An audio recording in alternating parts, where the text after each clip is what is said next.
Hello, everyone. Hey everyone. Hello, and welcome back to take two of Cthulhu Confidential's Capital Color Part 3. Hi, everyone. We had a little bit of audio, but we fixed it. I think it was Roll20 being a little bit ridiculous, but it has happened. AJ, can we hear you? Test test 1 2 3. Yes, we can. Hello, everyone. So this is part 3, the thrilling conclusion of Pelgrane Press's Cthulhu Confidential Capital Color. Cthulhu Confidential is a 1 GM, 1 player RPG done by Pelgrane Press using their Gumshoe system for investigative adventures, and it is a mix between noir and Cthulhu, two depressing, cynical things that go great together. And we are finishing up our adventure today, and I am so excited for this. We have a code from Pelgrane Press if you would like to get the book itself, which is right here. You can get that with a 10% off code, and that is from their store, which I think is pretty cool of them. I appreciate that very much. And if you want to support this channel, there are a bunch of things you can do. You can retweet that we are live. You can host. You can follow if you like. You can also sub. And I have a Patreon, which is all just for exclusively RPG content. So to pay for overlays, art, and theme songs, and to also, of course, pay for the cast. And in 2 weeks, we'll be starting the French Resistance campaign called City of Light and Shadows. Yes. So it's going to be a bunch of Resistance members, 1942, in occupied Paris, sort of fighting Nazis in the milice and sort of dealing with all of the sort of the drama using the Fate system. And the brand new Fate condensed with a couple of tweaks of my own, and I'm very excited for it. And it should be really, really good. I'm very excited. But today we get to end this adventure. There are more Langston adventures. It all depends on whether or not Why you say this to me? Langston survives. I mean, I don't know. I'm just saying that, like, clearly, you if you don't survive, then you can't have more adventures. That's all. We have got Colin, who has read about Gumshoe but never played the system, which we'll talk about as we play a little bit for those who are new in town. But first, I should say I'm Trooper SJP. This is the Foxhole, my channel, and I'm a GM and a gamer and all of that goodness, and a player, and you can see me all out and about. But I want to introduce our player for today, who's playing Langston Wright, World War II veteran who was mustered out due to an injury and is now in Washington, D.C. in 1943, solving crimes for the community without a private detective's license, which is fine, but also getting one would be a little bit difficult. So let me introduce the man with the excellent hat, our own Algernon Bolden. Tell us about yourself and where we can find you, and what do you do? Hey everyone, my name is Algernon Bolden. I am a developer over at Harebrained Schemes. So we make games such as Shadowrun Returns, Dragonfall, Hong Kong, Necropolis, and our latest one is BattleTech. And we have some fun ones coming up in the future, which you have to stick around for. Otherwise, when I do in my old time is I do a lot of tabletop role-playing games. I've been a cast member on games such as Eat, Pray, Kill, Death from Above, Good Society RPG, a lot of other one-shots. I was in retirement, but then someone brought me back. Just like in The Someone Godfather. brought me back. You thought you were out, but then I just thought I was out. pulled you back in. I just feel like sometimes that's just necessary. Also, there are more options in the future just to ponder them. That's a just. Oh, I should say, if you give tips, which you can do, I think there's a button down there. I will read out the tip donation message out online at the end, or at the break, depending on which happens first. And we had one last week that I was not able to read out, and that was Hrothgar Thorson, who noted that Professor Rosamund Carter has Wakandan artifacts in her office, which I like to think is true. But that would then make Cthulhu Confidential in the Marvel universe, Does that make sense? Mm, maybe it could be a parallel It universe. could be. I also wonder how Thor would go up against Cthulhu. I just feel like it wouldn't be great for Thor. Bet you that there's a comic somewhere that addresses this, like how do Pantheon of Gods take on unimaginably powerful and unknowable things. I feel like there is some sort of Thor versus Cthulhu issue of some I kind mean, of comic somewhere. I want to not deviate too far, but if you think about it, it's a very interesting thought exercise because you're talking about humans trying to interpret the unknowable in a way that's really well strict and Mm-hmm. ordered when you talk about pantheons of gods. And Mm-hmm. then Cthulhu mythos is actually the exact opposite, where we lose our minds because we Mm-hmm. can't know, and it's like direct polar opposites Right. on a cosmic level. And then also superheroes are usually about kind of like a power fantasy, Yeah, like this kind of wish fulfillment power fantasy where the person who seems average can withstand anything. And I feel like the whole point of the Cthulhu mythos or cosmic horror is that is that is not the case. The average person cannot withstand anything. So, but then again, Thor is a god, so maybe Thor would be able to be fine against Cthulhu psychologically. I don't know. or Cthulhu could just eat, you know, all being that is Yeah, I cosmic godly essence. yeah I mm, hmm hmm questions. Chat, ponder it. See if there's an answer to this question. Uh, I feel like this is a new tabletop game we should make. Superman versus Cthulhu. Yeah. But you know how fans are. Okay, so here's the thing. If this happened, fans would say, "Well, I know that Cthulhu and all of them could destroy everybody, but not Batman because Batman's the world's greatest detective, and he would be able, without a doubt, be able to defeat all of the Cthulhu monsters because that's how Batman fans are." That's Do you ever think that maybe Batman's parents weren't killed by a robber? They were killed by a Cthulhu monster, and he lost his mind at a childhood age. oh. Hmm. Batman already touched by Cthulhu. Yeah, that's it. So that was enough. You know, delaying Colleen. delaying the doom. Uh, Oh God, I'm gonna die. so let's recap where we were so we can get ourselves ready to begin. So the last we left, let's. Ooh, I'm gonna pass it over to you to give a good recap of our story thus far. What has happened? Who are you? What's going on? What's the case you're on? Shall we go from the very beginning, or shall we come from last episode? From the beginning, for those who need a recap. Okay, so Langston Wright is, as he said, a former soldier who was actually kind of taken on by the new head of the OSS and taught many special skills normally not taught to an African American. Mm-hmm. Um, during these times, he actually got injured during the war and shipped back to the U.S., where he learned that society hasn't been as progressive as the war front was actually. Mm-hmm. And he's been trying to find his place back in the world that doesn't want his skill set to be on a black man. Mm-hmm. Um, so though he's an expert on things like cryptography, chemistry, pretty much a lot of spy stuff. He is working as a janitor in a wow, what was it called? Observatory. Mm-hmm. And then otherwise taking odd jobs for a community because in this time in DC, we were talking about heavy segregation, curfew, where even though there is a police force that's supposed to protect all, it really doesn't mean all at all. So he's does what he can for the community.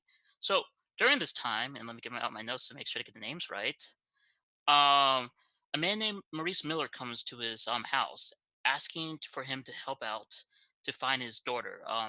She is a riveter over at the munitions plant, but she's been gone for quite a while. It's been 2 weeks since he's seen her, and over a week since anyone else has seen her. Being the bleeding heart he is, Langston took the case, and let's say things started to get weird from that moment on. Mm-hmm.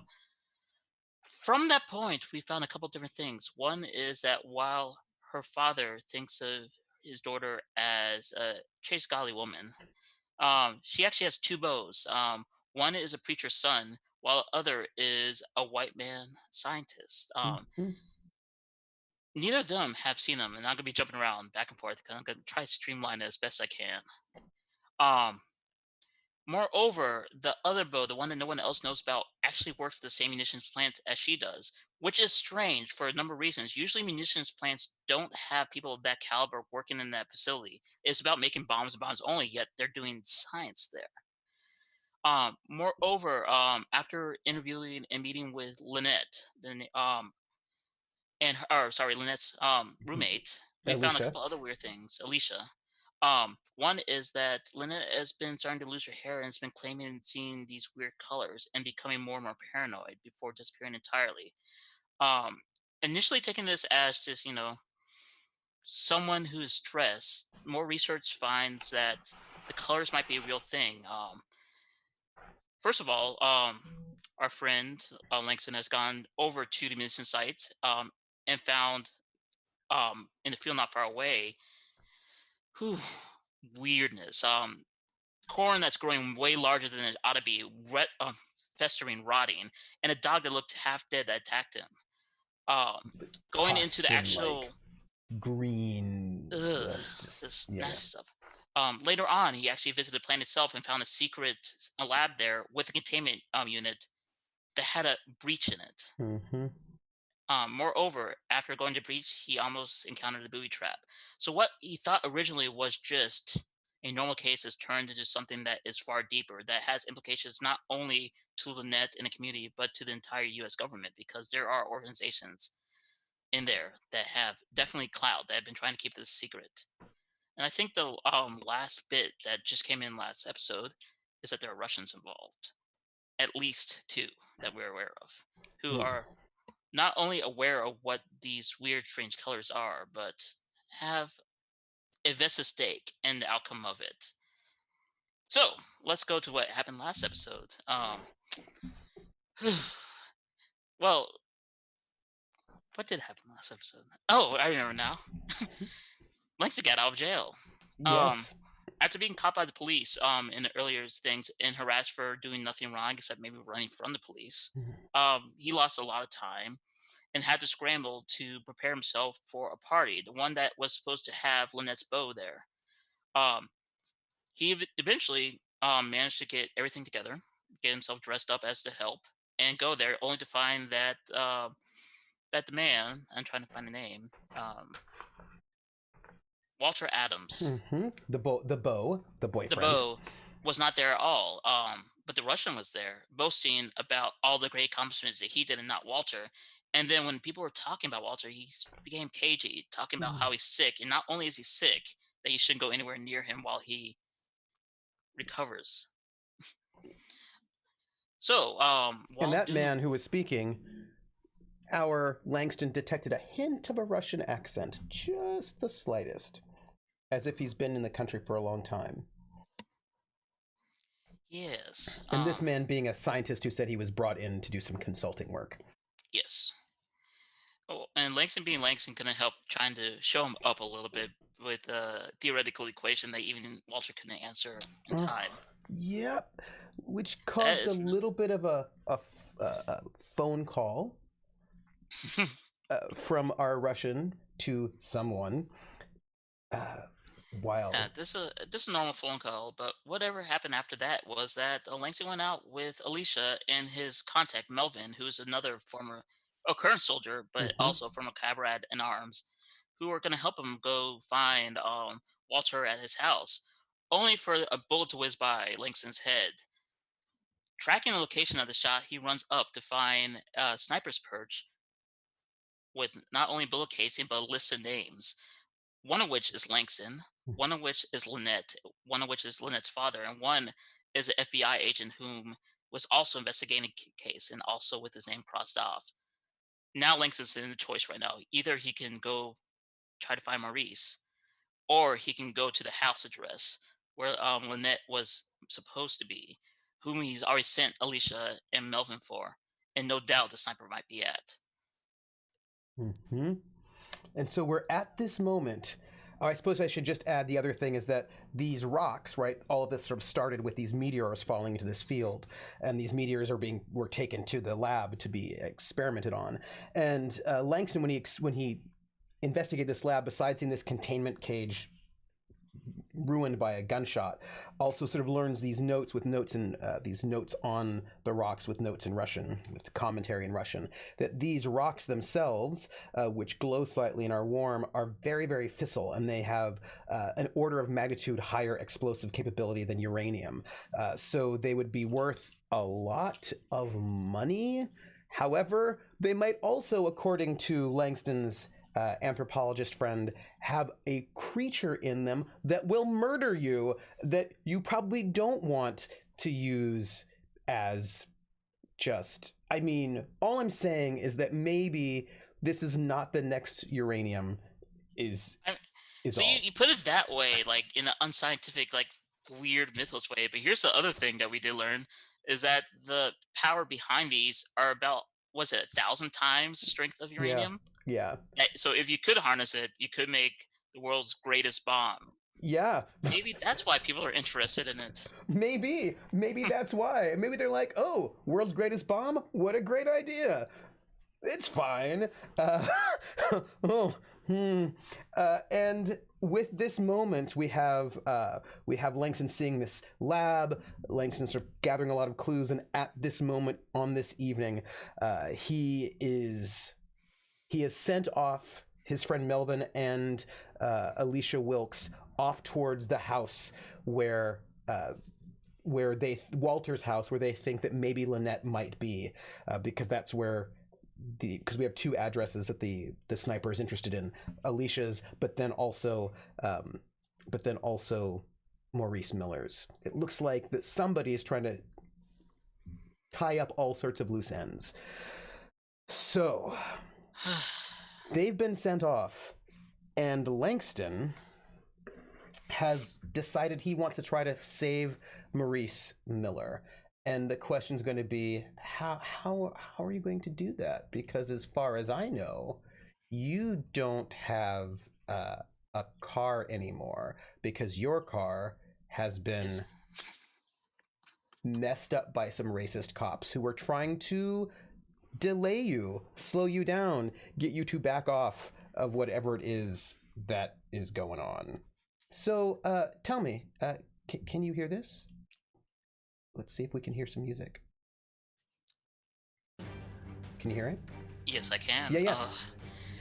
So I like that music a little bit better, though, to be honest. it's just a little, right? It's just a little exciting. It gives me time to dust some knuckles. Dust some knuckles. They've left. You are on the street outside of this War Barns party. People are a little bit panicked because there was a bit of a gunshot, but the people inside the War Bonds party don't know what happened. You've just got people in this apartment block where you left, sort of nervous, and you need to get across town, and you don't have a car. Actually, I'm thinking, is there a payphone that's a couple blocks away? Of course there is. I'm gonna sprint as fast as I can, taking back streets so I don't actually cross the cops, because no doubt this is gonna be a nest of activities here. Oh yes. At a War Bonds event, a War Bonds fundraiser, there will be cops here, a whole bunch of them real fast, and you probably do not want to be there when they get here. So you make your way through back alleys, out onto a sort of a major street on the other side, and of course there's a payphone, and you have a dime, also it's probably a nickel at this point in time, and you make your phone call. I'm gonna call Maurice. He gave me his number. And I'm gonna hope to all God that I am gonna be able to get him in time. The phone rings. It rings again. It rings again. And then it's picked up, and a man answers the phone. Hello? Can I help you? Does it sound like Maurice? Nope. But he doesn't. He wouldn't have a phone in his own apartment, right? All right. So I'm gonna sound really respectful, and I'll say, "Hello, is Maurice Miller there?" One moment. Who may I ask is calling? I'll say, a friend of your daughter's. Okay, one moment. And you wait. You can hear the footsteps go off, probably towards where this apartment is. And you wait. And you wait. And after like maybe 5 minutes or so, somebody comes back on the phone, says, I'm afraid there's no answer at his door. It's weird because I knew he was in earlier. I'm sorry. Can I take a message? Uh, God. I didn't see him leave. I know what I'm gonna say. I'm gonna lie, and I'm gonna say his daughter's very worried about him because he has a heart condition, and she's afraid that he missed his last 2 doctor's appointments to get the new heart medication that they were trying on him. The lithium, I think it's called.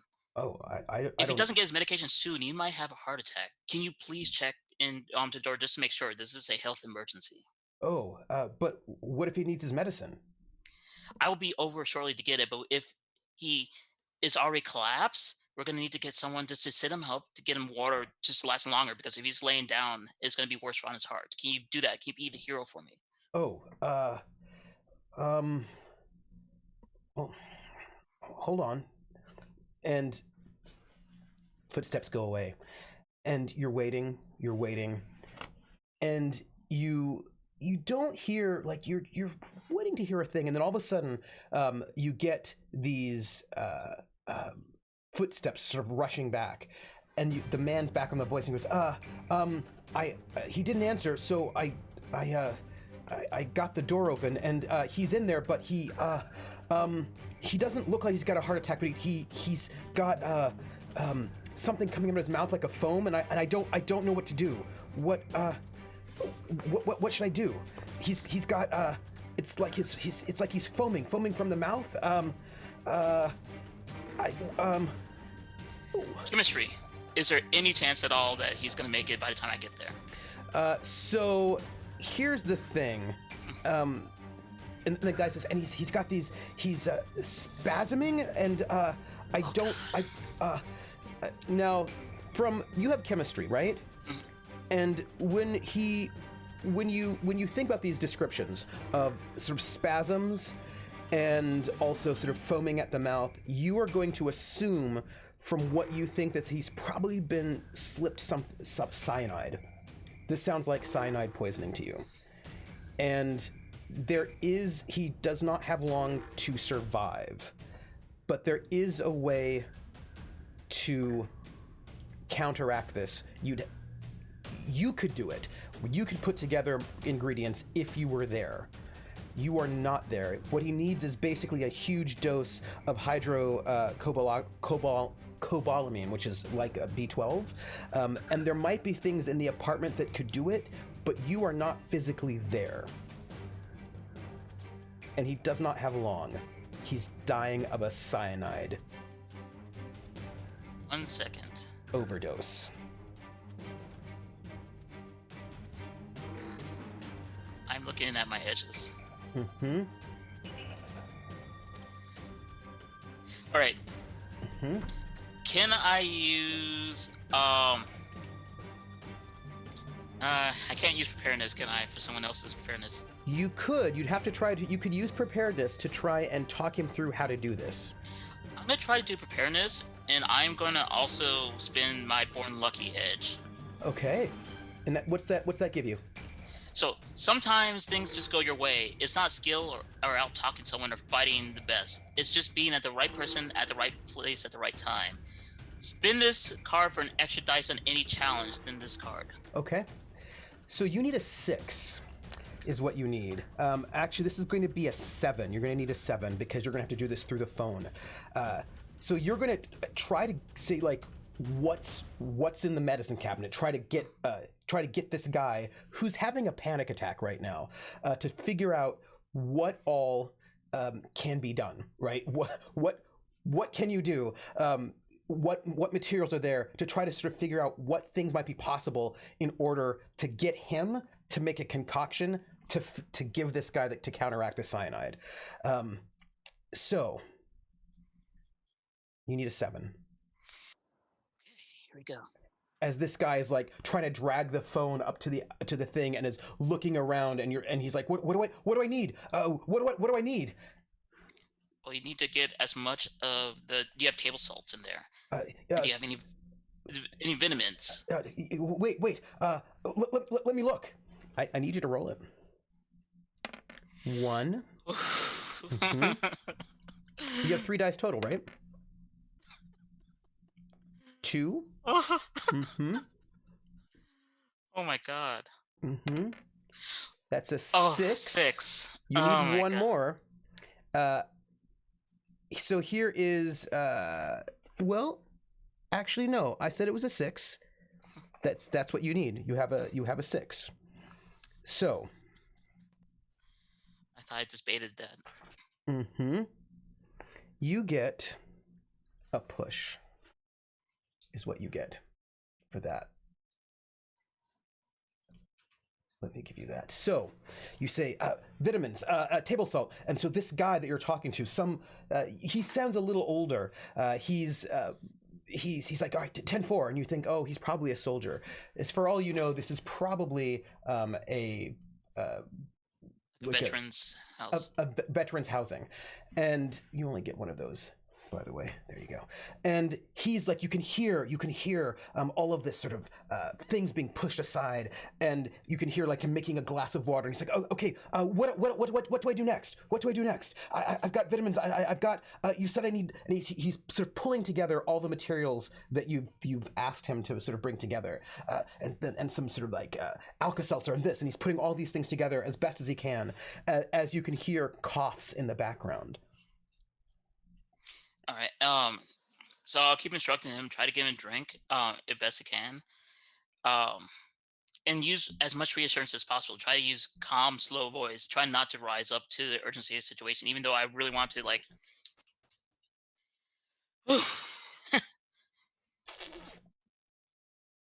and I go, well, how's it going?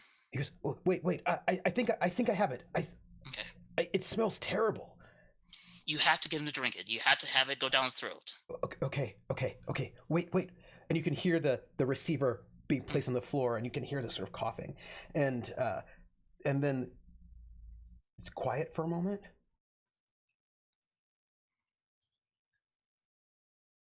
It's quiet, and then you hear, God damn it! Oh. And the man comes back on the phone, and he goes, he's talking. He's up.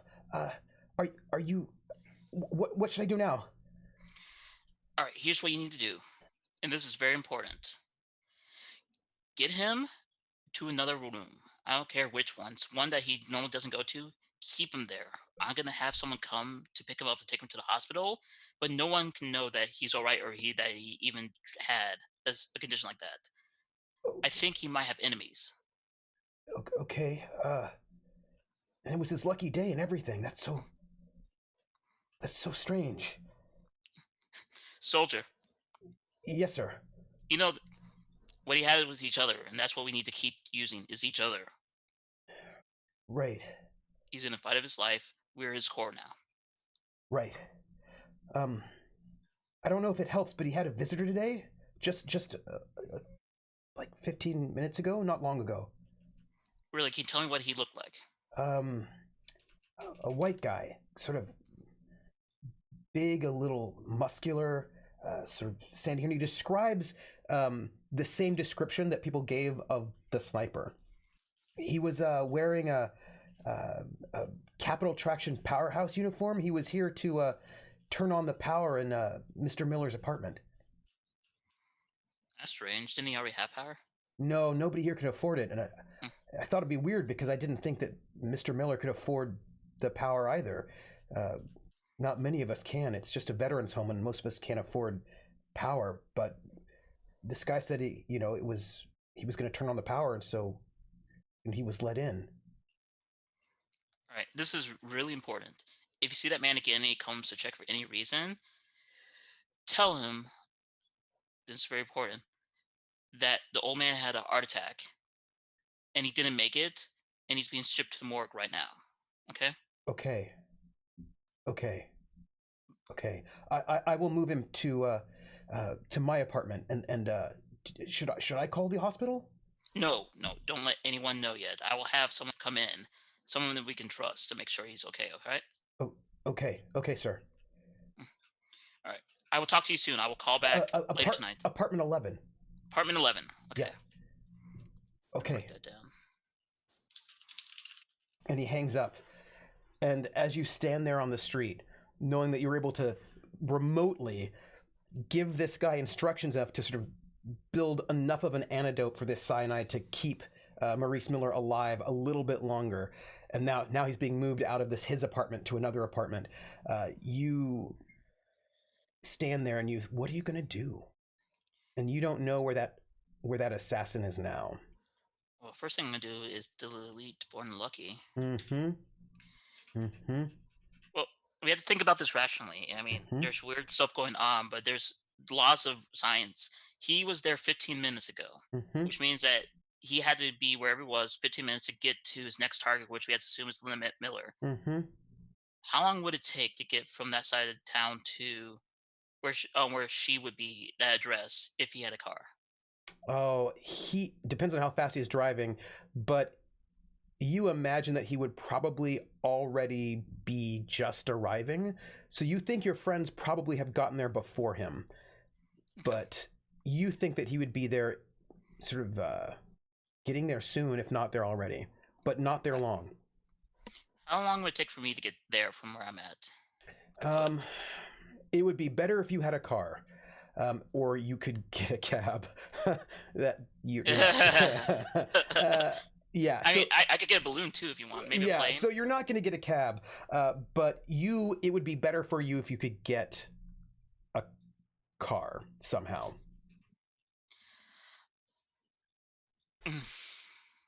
Mm-hmm. I'm in the white neighborhood right now, aren't I? Yes, you are. And here's the other thing to think about.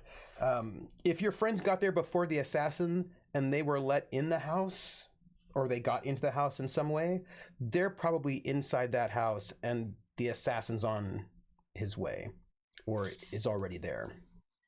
All right. Is there any cars around here?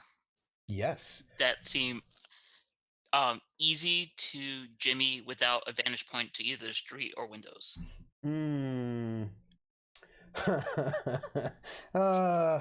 Langston. Are you planning on stealing a car? I'm just asking. Yes, I am. Yeah? Yes, I am. Well, you might have to, you are not a practiced locksmith, so you might need to brute force this a little bit, which will be a little loud. That's what I thought. Plan B is only, do I know anyone at all with a car? I don't think I do at this hour. The only one is Melvin. Yeah, and he's got his car. You can spin that push and you can get the car. You can get the car. It would be, I would say, streetwise to sort of jimmy that car. How do you do zoom in on Roll20 again? Z. Z. Click on it and then hit Z. Yes. Yep. Okay, I was just seeing if Good Old Days could help me out on this one. I think, what is that? It's for electronic or mechanical repair check. Yeah. No, I would say actually you would just spin that push and then you could do it. You'll have to break the window on the car, to get in, which you can do. But with that push, you can jimmy you can hotwire that car. Okay. Okay, I'm gonna try to see if I can finagle with you a little bit. Remember, it is nighttime, right? So it's night. It's not broad daylight. What am I wearing right now? I have a coat on me? You do. You're wearing a waiter's outfit, as a matter of fact. But so you've got a nice sort of waiter's jacket. You look like a very well-meaning waiter. I'm gonna take my coat off and I'm gonna put it against the window, passenger side, because I don't want to sit on glass. Mm-hmm. And then I'm going to break the window, but I'm gonna try to do that to mute some of the sharpness of the sound. Mm-hmm. And then I will, I guess, spin the push. Spin that push. One I just got. You just got it, and aren't you glad you did? Because otherwise, this would have been very bad for you. Yeah. So you spin that push to use your streetwise. And for people who are in the audience who don't know the system, in this system you have both investigative skills and general abilities. And your general abilities are for things that are not about investigating, like driving or fighting, things like that. And then you have a sheet of a list of investigative abilities. And anytime you're using your investigative abilities to get information, that information is free. So you don't have to roll for it. You roll for your other skills, but you don't roll for your investigative skills. You just get that information as long as it is you are using the right skill. But if you want non-information things from your investigative skills, you have to spend pushes. So Langston is using his streetwise skill, which is one of your investigative skills, to get a non-investigative bonus out of that. In this case, being able to hotwire a car so he can steal this car to get out. But in order to do that, he needs to spend a push. He had none, but he got one from saving Maurice, and that push that he got for saving Maurice's life is what enabled him to be able to use his information skill to hotwire this car. And you slide in right into this car through the passenger seat, and you sort of rip off the housing, the casing, and you're able to sort of, science, and some you have some unusual skills, and you're able to hotwire this car quickly and without drawing attention to yourself. Thank you for the push. And you're able to get the car moving. What do you do? I'm going to drive as fast as I can during curfew hours in an area that just has a lot of police activity. Which is to say, I'm going to drive like a grandmother until I get out of that area, and then I'm going to gun it. And you do. You, as you're sort of driving like a grandmother with this broken passenger window, you can see sort of sirens moving and cars sort of rushing in towards the area where the war bonds are. They assume that probably somebody important was shot at. What happened? It was all very mysterious. And what are the witnesses? And you can see these cars driving by as you make your way out of this part of downtown DC. And as soon as you get out, you start heading out towards towards the house that was in the northwest area of DC that was written on Lynette's diary with a heart around it. It was also written on the kill list of the assassin. And you're heading towards, it's Cleveland Park, and it's on Connecticut and Ordway. And there are these sort of, it's a kind of a nice part of town. There's a lot of green in the area and some unoccupied areas dotted with signs advertising sort of future construction. So it's a space that's sort of being built up, but it's a white neighborhood, and it is a place where it's nice, but it's also still under development. And as you pull up, you see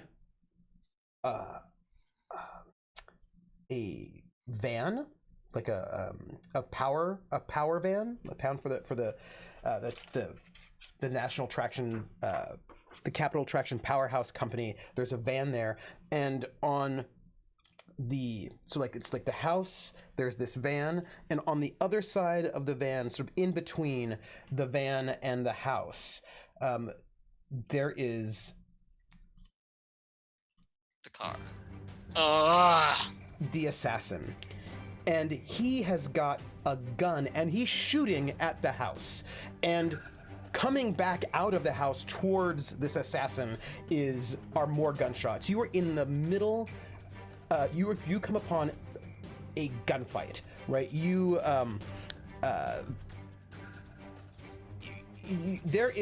It is bad. There is this muscular guy. You see him now. He's in the Capital Traction Power work suit, and he is using these overalls, and he's using this sort of van as cover, and he's shooting out at the house.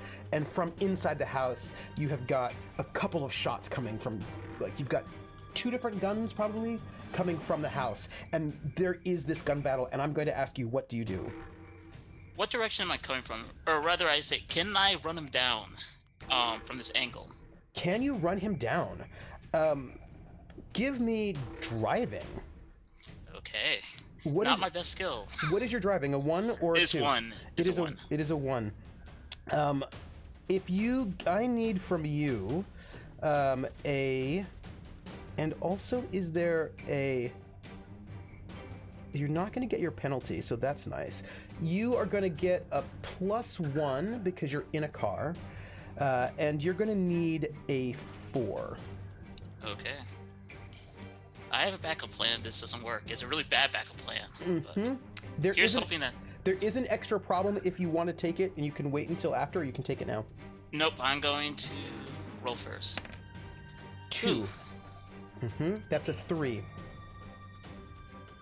No, I'm not going to take the problem. You're not going to take the problem? Yeah. All right. So the 3 is not the 4 is what you need to advance, but it is a hold.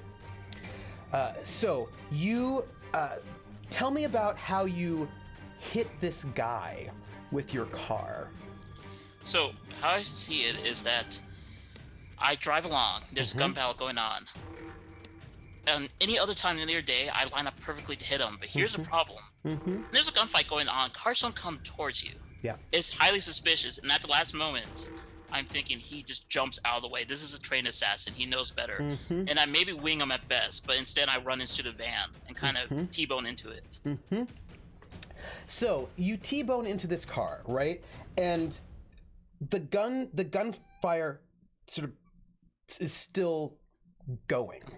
By the way, I do love you very much.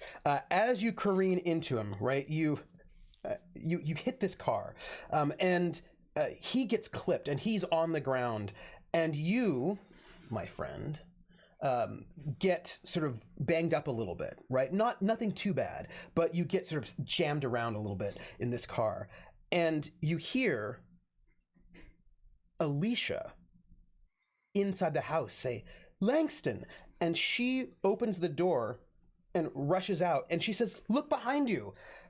And as you look, the assassin is there with the gun, and he goes to shoot you, and he fires a shot.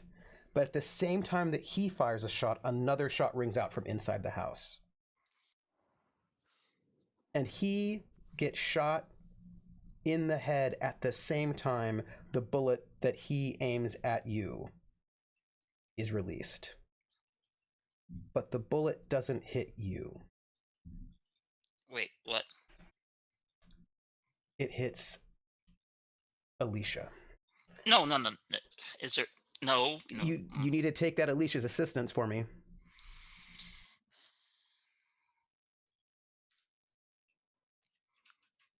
This is not fair. Since you spent that edge, I'm going to note that you spent the edge. Well, actually, you don't have to spend the edge if you don't want to. No, I do. Well, if I do, is that when she's hit, or if I don't? If you do, she's going to get hit either way, but the outcome of that blow will depend on whether or not you spend that edge.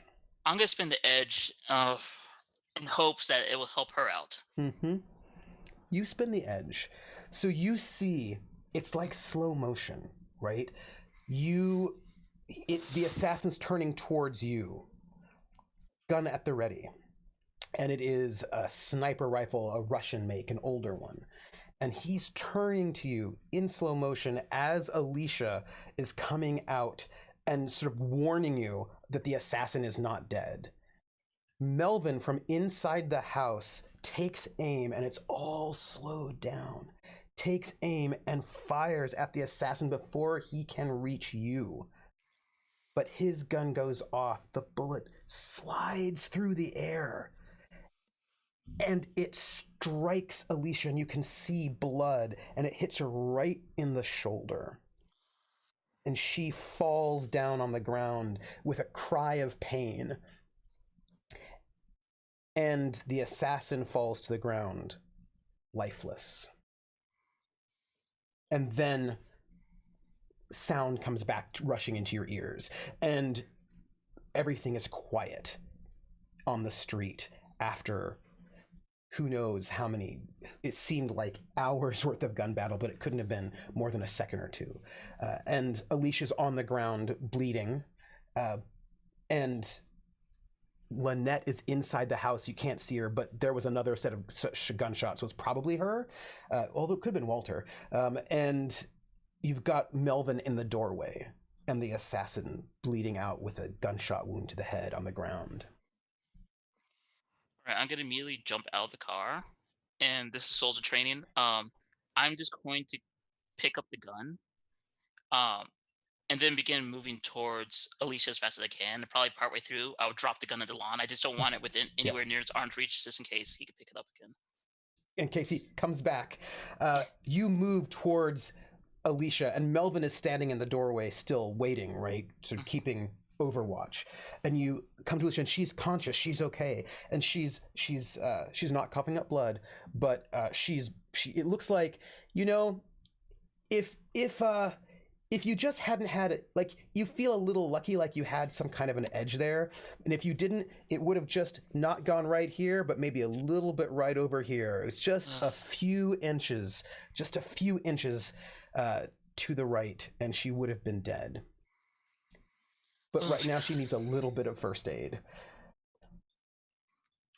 Okay. I don't know if I have first aid. I have. From your background, that would not be a problem for you. You should be able to sort of stabilize her. You have chemistry. You've got enough of medical experience that you would be able to sort of work something together. You're not a full-on doctor. You have people who have those skills, but you can put together some basic first aid. And as you do, Melvin's like, bring her inside. Bring her inside. I'm gonna quickly do that. I'm gonna be looking over my shoulder the entire time, and making sure there's no second shooter. There doesn't seem to be a second shooter, just that one man bleeding in the street. All right, I'm gonna go in. I'm gonna be like, all right, tell me what's going on, Melvin.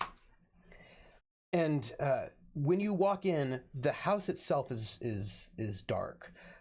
There aren't any lights on in the inside. They probably have been shut off to make it a little bit harder for people to be shot at. And you bring Alicia in, and there's Melvin, and he has got his gun. And next to Melvin is whom you must assume is Lynette Miller. She's alive, if you could call it that. You see her, and she looks like a ghost. Her hair is brittle. It looks terrible. It looks like she tried to fashion it somewhere, but like parts of it have broken off. Her skin is ashy, and drained of color. She looks blue-gray in that way. And you know how your skin has, like collagen, like it's got life to it. Her skin looks sunken and like it hangs on her frame, like as if the very life of her has been drained out of her body, and she looks like she has some pints and pints of fluid less than she should, right? She just sort of, there's a little bit of a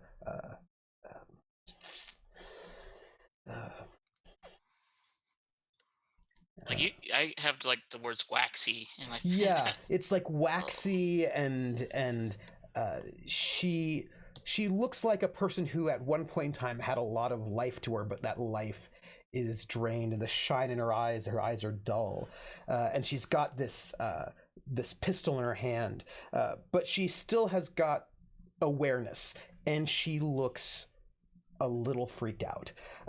She's seeing her friend Alicia with this gunshot, and she sort of rushes over to Alicia, and she starts trying to do some first aid on her. And you can tell that she's been trained by her father in things like first aid, and she is freaked, but she's trying to pay attention to at least what's happening in this moment.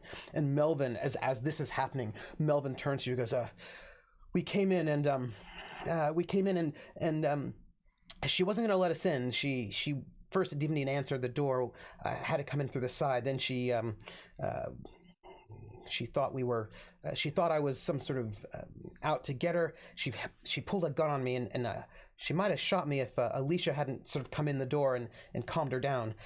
She's been hiding here for a while, and we hadn't been able to get to talk to her at all. Not much before all of a sudden, this power traction guy came in, and then, well, it all went bad from there. What about you? Sure. I was like, hold that thought for a second. I'm gonna look at Alicia and go, I suppose I owe you a drink after all this. And she's, uh, yes, yes, you do. Without a doubt.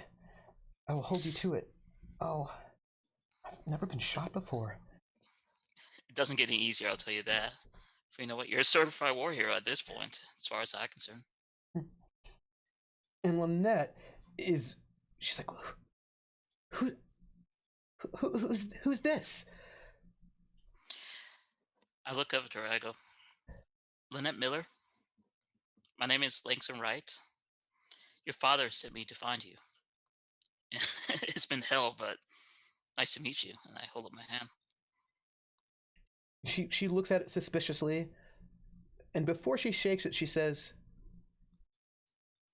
"What's my father's name? Maurice. Tell me something about him." He is crotchety as a stick and it will do anything for you, and he thinks that you are chaste as the Saint Virgin herself. Then she holds out a hand and she shakes it. So, I spent a lot of trouble trying to find you. I've been holed up here this entire time. Yeah, yes, I have been. I'm. I have to be. So, this is going to sound really weird. And I actually look a little bit at Melvin when I say that. And then I look directly back at Lynette and I go, how come I got a feeling that the shootist over there is probably the least scary thing that you're thinking of right now? When you say that, it. She looks simultaneously relieved and also still frightened, right? Because by you saying that, it sort of gives her the sort of sense that somebody understands that maybe this is not great. And before you continue, Melvin says, maybe I should bring his body inside. It might buy us a little bit of time, although I imagine we don't have too much time before the police come. Yeah, do that. Melvin, this is a Russian shootist. They know at least something that's going on. This is no longer just a matter of a woman and her father. This is national security. Can you get to the boss? Can you let him know as soon as possible? Yeah. Um, I think I should probably. Do you want me to take her to the hospital? No hospitals. Um, this man, the one that's out there, he had the names of everyone that we've been working with. He went after even her father. So they got connections. They know what's going on. If we let them know that there's been an accident, that he's down, they're just gonna bring other people. We need to keep this as quiet as possible. I pause. I look up, and there's probably slightly smoldering Yeah. bullet casing everywhere. And like a car crash in the front. And Lynette says, they're not going to stop. It's Boris. He's not going to stop because he knows I know things, and he won't Boris. stop until I'm dead. I have a name to the face. Boris, the Oh, Russian. Is my father consultant. okay? If I have to see him. You can't see him right now for a number of reasons. Not least of which is being hunted for what you know, but you also know that whatever's chasing you, the real thing chasing you, if he gets by that, he's not gonna be long. But they try to get him, he's safe for now. As long as he keeps quiet, he'll be safe because he's just an accessory for it. If you get close to him, he becomes a target again. I promise you, he's as okay as he's gonna be right now. Mr. Wright, I've got to hold up because I know that Russian's after me. He knows I know his secret, and he's going to pin it all on me. It. Uh, Dear, you're gonna have to be a little more specific. I've been chasing at ghosts and I think I got a general idea, but I have nothing concrete. What's And going on? while that is happening, Melvin goes out into the street and is pulling the body of this assassin back into the house, so that there's Yeah. not a body in the street, because that's gonna gunshots are gonna cause. Yeah. I mean, bodies in the streets. Yeah. Not great, not great at all. And she sits there and she says,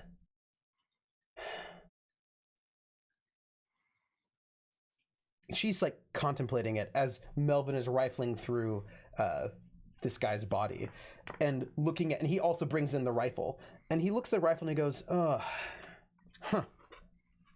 this is a 7.62 Moschen sniper rifle, but this is Soviet, but it's about a decade old. A new model came out about 5 years ago, so says to me that this guy, he's probably, he's probably been here for a while in the country, at least 5 or 6 years. Also, I'm thinking, seeing him shoot, he probably isn't a trained sniper. He's probably a Russian asset, but if he were actually a trained sniper, a lot more people would be dead right now. I had to do a flashback of how many times he's missed me alone. I'd say Okay. he's got to have been here for at least 10 years, probably deep in bed, probably called in, since not a professional, probably not called in from back in the behind the Iron Curtain, which means it might be still somewhat contained. Well, he's assigned, and I pull out a piece of paper. There's supposed to be meet up tomorrow over at the powerhouse, which lets me know that either they got some other people out there, or at least they know that that compound is secure. It's a lead to start on, at least. And Lynette says, I can tell you what I know. I was in the lab, waiting to see Walter. We would meet there sometimes, where he was working. Oh, I'm sorry. There's a lab underneath the munitions plant. Oh. And I was there, but Walter hadn't shown up yet. So I went down there and to see him. And when I went down there, I saw some strange thing. The lights. Right. So I shot at them with a gun, but that didn't do anything. So I ran, but the lights, they followed me. And she sort of trails off for a minute. But I came back later for Walter to make sure he'd be okay. And I was in the lab, the thing was gone, and I was waiting for Walter. And then Boris, the scientist, his friend, he's some sort of scientist that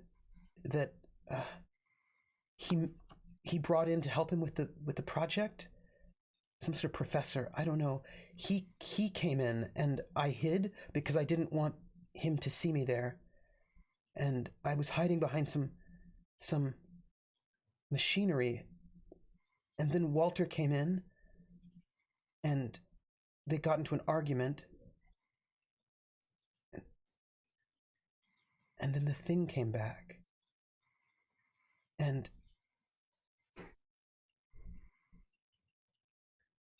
Boris locked Walter in the cage with the thing.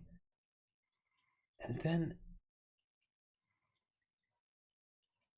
the thing ate him. It just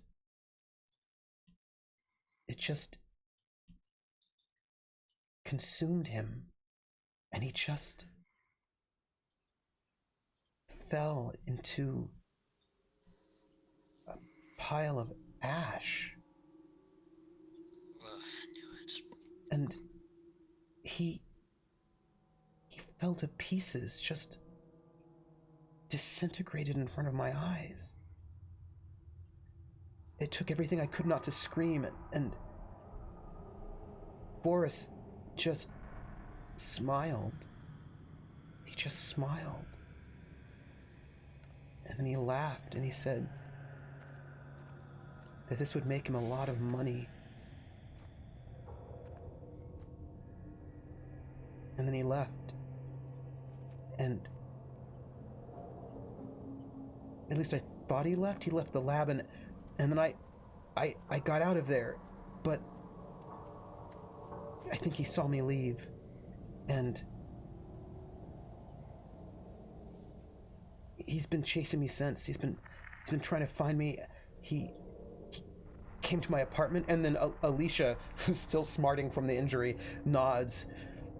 So he's been trying to find me, and look, Walter's dead, and I've been seeing him, and you know they're gonna blame me for this, and Boris is not gonna stop unless he gets rid of me and my dad. There's got to be some way to stop him, and no one's gonna believe that I didn't have anything to do with this. I got some good news and bad for you, dear. Uh, let's do the good news first. This way. My name is Langston Wright. This is my friend Melville. We have a boss. You might not have heard of him, but his name is Wild Bill Donovan. No. Well, if you know your war novels and war dime pieces that are coming out of the New York Times and all that, you know many of really powerful figures, Eisenhower, in the West, and got a couple other great generals. Wild Bill might be the third most powerful person in this great United States of America. What you just fell into, I would say, is national security. If we can keep you alive, he can get you a new life, you and your father. Because if that man wants you dead, that means the enemy of America wants you dead. So that's the good news. Bad news is that I don't think the United States is much capable of even recognizing lights. And there's a disdainful taste Mm. that comes out of Langston when he says light, because this is something he believes, but he cannot believe at the same time. Mm-hmm. This is not science. Mm-hmm. This is something that Carter would be Mm-hmm. all over, and she would be having a field day on this. And Mm-hmm. there's no reasonable expectation except for all the evidence that are pointed to that is a real thing. Mm-hmm. So the way I figure, we need to get you through that and keep you away from Boris and his boys until such a time as we can take care of the lights. Because I have a friend, and she says that this thing feeds, and when it gets a taste of you, it doesn't want to let up. It's been chasing me. I didn't think anyone would come to look for me here, since Walter's dead and Boris knew it. I figured it'd be safe here. I I didn't want my father involved, so I wrote that letter for my father, saying that I was transferred so that he wouldn't come looking for me, that he'd be out of this, and I figured I'd just find some way to send him money if I could just get out of here. Um, your heart's in the right place. Um, sounds like Boris is a connected man, though. Do you know what this meteorite, what these colors mean, right? Do you know the science behind it? No. Oh God. So you just walked into the wrong place at the wrong time with the wrong man, and now the world's on your shoulders. I just know they're gonna blame me for this, and I'm never gonna get the enforce it. He knows that I saw.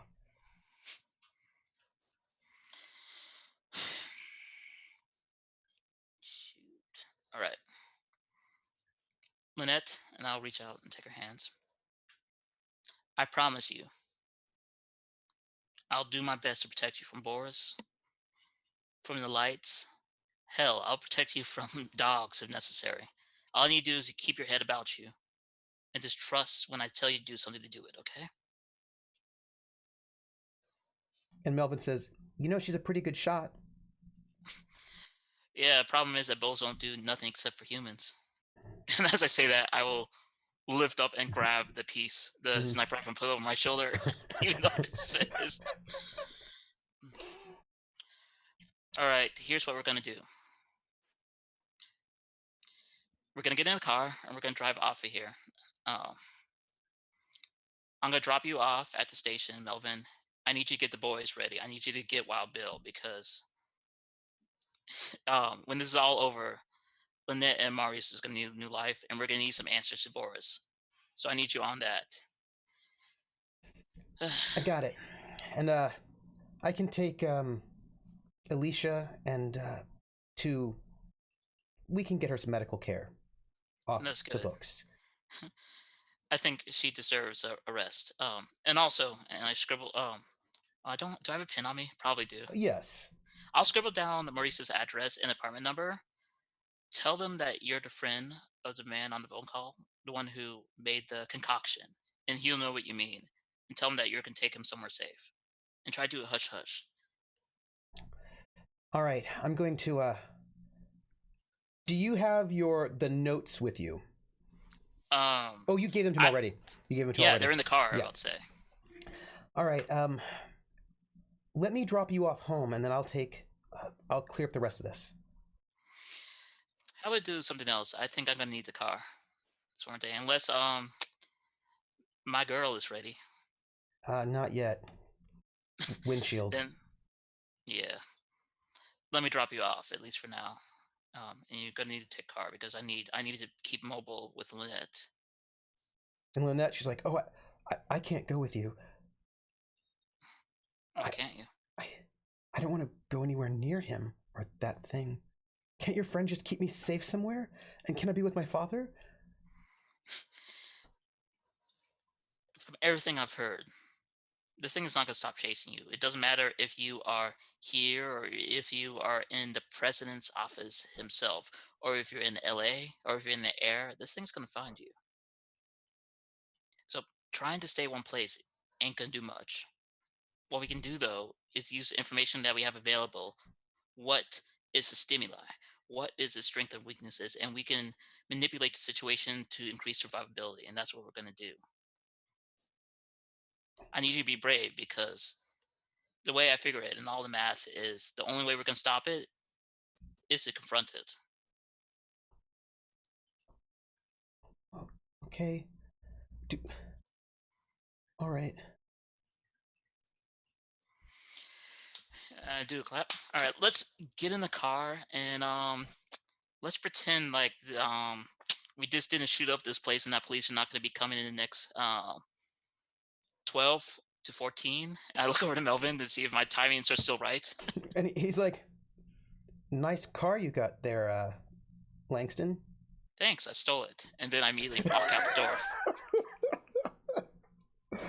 So there are two cars here. There's his car and then also the one you stole. Oh, I forgot there's two cars. Mm-hmm. All right, here's the deal. Can Melvin and Elisa take the stolen car and me and Lynette take the not stolen car? Yes. Yes, they can do that. Oh, Yes. And Melvin just looks at you like a little skeptically and he's like, "I suppose it's better that I'm in the stolen car than you are." Hey, you still have the stars to help you out. Yeah. All And right. something about Melnin. I say that kind of off breath. And he sort of brings Alicia into the stolen car, brushes off the broken glass of the passenger side, and sort of puts her in there, and has the address that you've given of Maurice's tenement for old soldiers. Before I go, though, I'm going to take Alicia's hand, just kiss the knuckles just slightly. And I'll be, ma'am. She blushes a little bit. And she just kind of gives this look to Lynette like, mm-hmm. And Lynette is like, like you can tell there's a little bit of a roommate rivalry between them, but Lynette's like, I'm not even in this right now. Like, I've got other things to worry about. And Melvin sort of nods to you and sort of pulls this hot wired car out into the night, and you stand there with and before Melvin leaves, he's like, I'll contact people about this. Appreciate it. This might be noteworthy. And he takes off into the night, leaving you with Lynette, sort of with skin hanging off of her, sort of sallow, waxy, exhausted, and but with a gun in her hand. All right. How much time do I have estimated in the back of my head that I have before like I have to get out of here? Oh, you don't have much time. You all been talking a bit. You probably want to leave ASAP. Okay. I'm going to get her to the car, passenger seat. Is the truck open at all? Like the Yeah. I'm just gonna take a quick look in there to see if there's anything that's not power related. That's just is weird. You have his badge Hmm. already, and in the glove compartment, there is yet another sort of piece of paper that has the names listed, and this one has your name with an X but not crossed out. It has Maurice's name crossed out. It has Lynette's name circled. It has the FBI agent's name crossed out with like a little like kind of blob around it, like like a cloud, like a little cloud next to it. Interesting. All And right, I'll then take it. and then it also sort of notes, right, tomorrow 9:30 power plant, and then it says handoff. Okay. Time to get in the car, and I'm going to drive Where are you away going? from here. Where are you going? You're gonna love this one. I'm ready. I'm going to Howard. Oh, to Howard University. Yeah. It's late night. She's probably your Rosamund's probably not going to be there because it's probably at this point in time 10 or 11 at night. Are you sure? Yeah, Yeah. it's late. I don't know. She seemed like the type to be working late. I was hoping. Yeah, but it's like 11. Mm. Uh. Okay. Plan B then. Hmm. I'm going to the 19th Street Baptist Church. Hmm. Hmm. You drive, and she's trying to figure out where you're going, and you sort of pull up to your church, Mm. and she sort of looks at you a little bit quizzically, and she's got a purse with a gun, some bullets, and her Bible. And she looks at you quizzically as you pull up in front of this church. I said, "This is a good man. This is a good church." Moreover, people know where I'm my connection to you. So if we go to my place, we might have enemies. This one at least is gonna buy us a little bit of time. She So nods. mm, I am going to put the gun to the sniper rifle into the trunk, um, lock it, and then I'm gonna bring her out, and I'm gonna As roughly she knock at the door. gets out of the car, it's like she's old, right? It's like her joints ache. Um, Mm. and she's a little slow, um, but she's still doing her thing. It's just it's like she's aged. And she sort of just gets out with a little bit of an ache, and it's night, so she's not being sort of surrounded by the sun, but there's a real thinness to her skin that you imagine that being out in the sun was probably quite painful for her at this point. And she walks with you towards the church. So, Lynette, if I can ask, how many times have you actually seen these lights? Mm,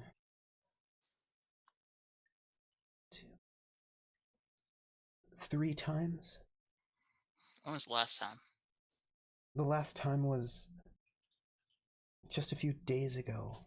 Uh, I go. As I'm so. Usually, how long does it take for the lights to kind of round up against you again? Days, hours, weeks? um, well, it found me very often at the. It was twice at the lab, and then um, once at the apartment, but it hasn't seen me since. Hmm,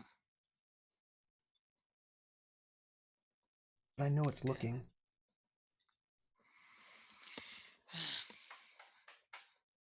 And you know that it'll take a little bit of time because it's night It's and late. it's late, and your reverend is he sleeps there, right? He's got a place where he lives, and you have to wait for him to sort of come down, and eventually Reverend Ernest Thompson sort of shows up, and he opens the door and he goes, "My boy Langston, come in." Oh, miss, and he sees that there's a woman there, and so he actually sort of quickly pulls on his coat because he hadn't just put it on yet because he was sort of getting up from um, laying down, and he sort of pulls his coat on so he's not without a coat in front of a lady. I didn't know you had company. Reverend, this is Lynette. Oh, child, you let me get you some coffee. She smiles. And he sort of ushers you in, and he looks out the door behind you before he shuts it to the church. He's like, "Come upstairs." And he leads you through the pews of this a good sort of plain. It's a nice church, no stained glass windows. It's a sort of good, sort of average sort of church, and he takes you through one of the stairwell up to his sort of office, and he's got like a small bed on the other side, and he starts making some coffee, and he sort of gestures for you both to sit on his couch. I'll take that. Are there any extra lamps that I can start flickering up? Oh, well, there are, and she's like she when you start putting on these lamps, uh, she sort of blanches a little bit as it's a little bit bright for her. She sort of Uh, just shades her eyes from the lights. I'm sorry about this, but the thing that's chasing you has aversion to light, and I'd rather it not come into this room at least for a little while. You okay though, right? Yes, I'm okay. And Reverend Ernest Thompson is like, "Now, Langston, what's going on?" Huh. Do you want the understandable version or the evidence version? "Hmm, give me the version you think I should hear." All right then.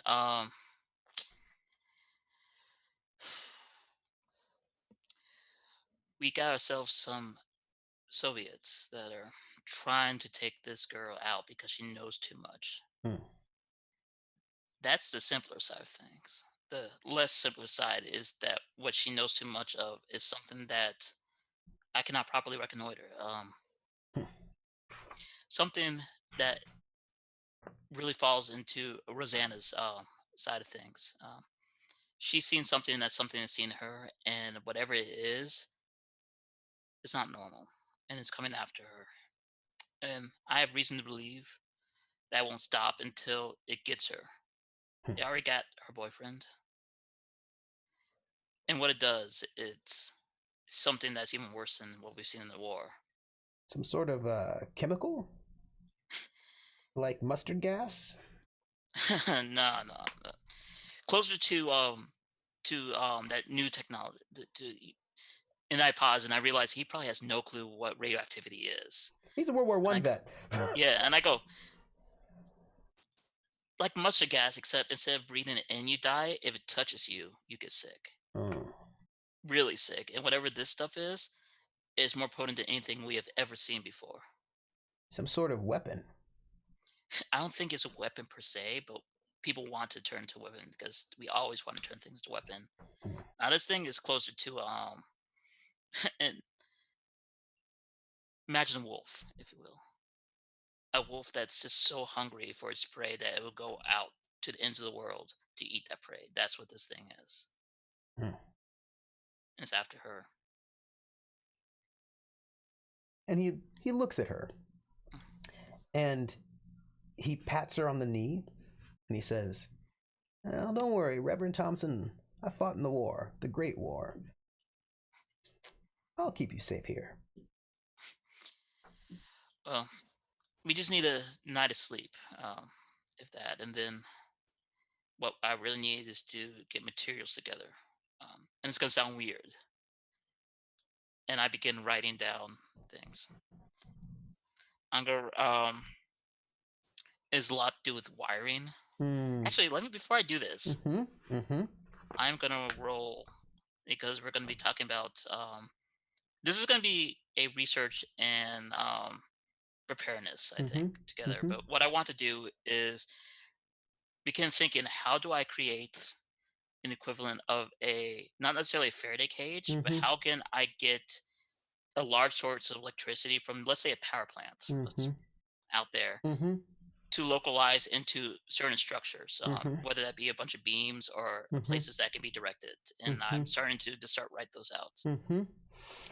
So what you're going to probably want is, and it's hard because it's the middle of the night, which means you might be able to do it during the day, Mm, is you can probably get plans for that from Myrna, from that plant. And if you study the plans, you might be able to figure out how at the plant itself that you mhm. could work something like you'd have to get into the plant, and from if you have the plans, you could sort of try to figure out a way to sort of create, right, like a Faraday cage or some kind of a trap for that thing using the plant's um, own sort of setup. You'd want the plans from Myrna, and then by studying them, you could probably do that. That probably would not be a problem for you. Okay. But you'd need, Uh, you'd need to go and get the plans first. well, in that case, uh, well, there is one good thing. I just realized. Mm-hmm. Um, so I'll let you know out character what my plan is, I'm or ready. at least links and plans, which is he is going to go to that power plant tomorrow. Mm-hmm. Preferably, he wants to do it early enough that the meet won't happen, Mm-hmm. and try to lure the thing there using Lynette as bait.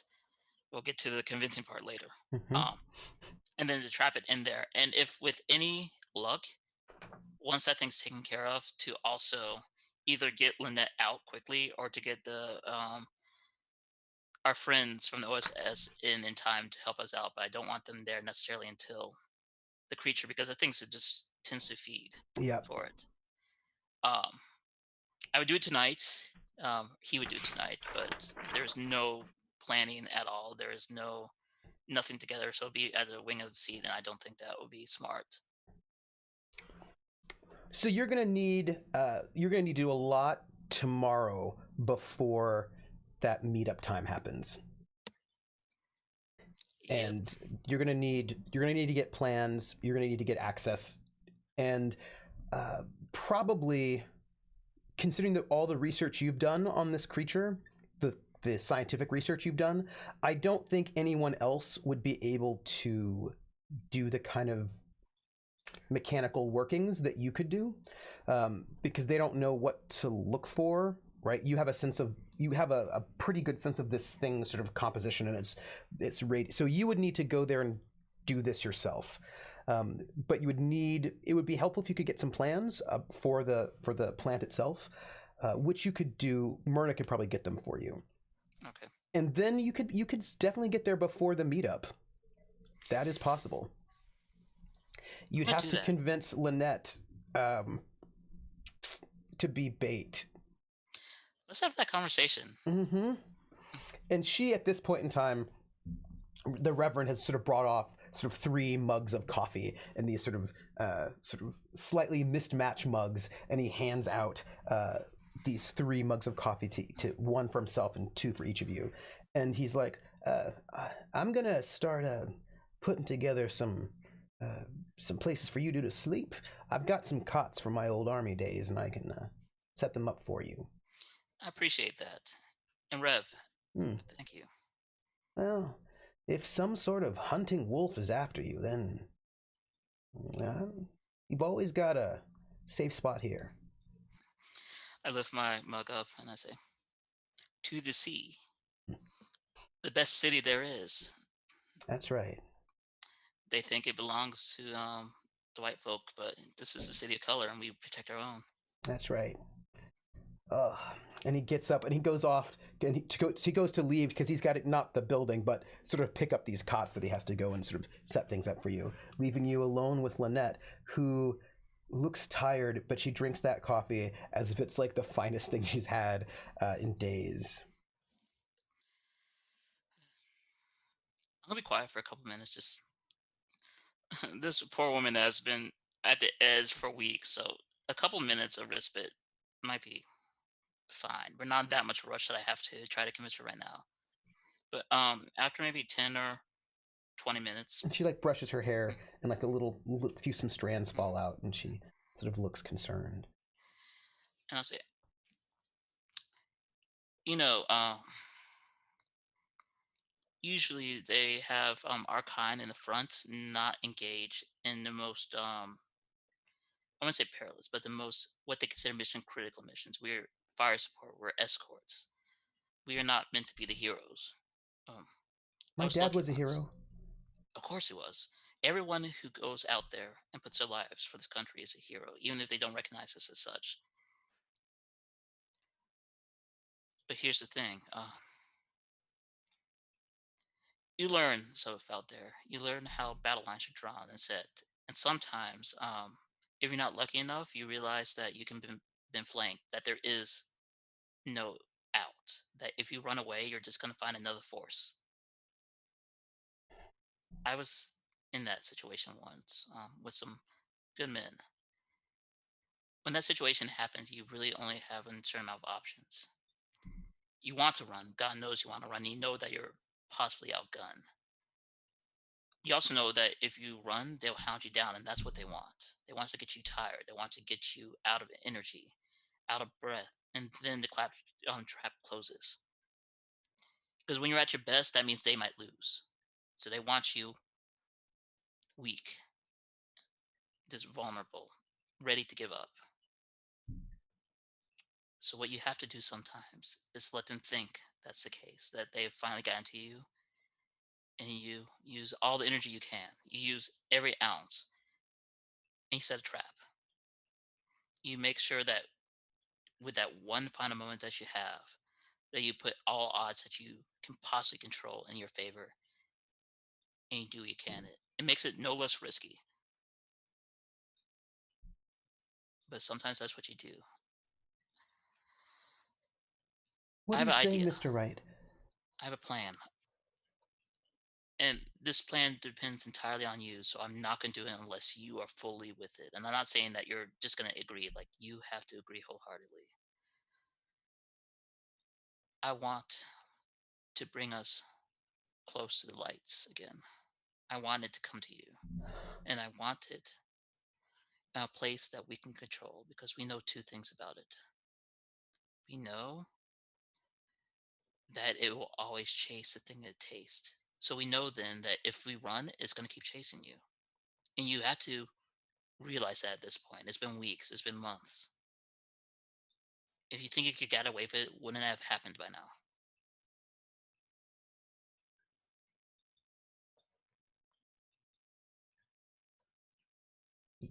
You want me to. It will kill me. It would try to kill you. If it succeeds, it will drain you and turn you into ash like your boyfriend was.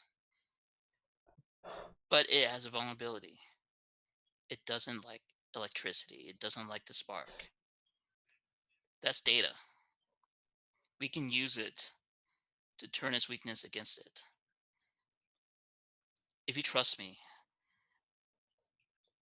I just need you to agree to be in a place that I can control the variables as best as possible to control the situation because otherwise I think we'll be running and we'll run forever. And if that's what you want to do, I'll do it with you. I will drive out of this town and then we'll drive out of this town, we'll run out of gas, and then we're gonna start taking trains. And after we start taking trains, we're gonna take buses. And after each job buses, we're gonna take odd jobs and run out of money, and eventually the thing's gonna keep hunting until we're out of resources. We're in a foxhole right now. We're flanked. We can keep trying to evade it, try getting out, looking for out, but every time we do so, it's gonna be that much stronger and we're gonna be that much weaker. Would you rather would you rather run and be caught anyway, or would you rather fight to have some control over what might happen to you?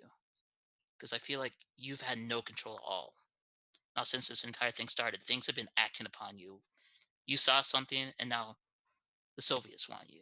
You saw something, and the lights want you. You saw something, and you've become running from everything you hold dear, and everything's hunting you. Don't you want to be able to fight back?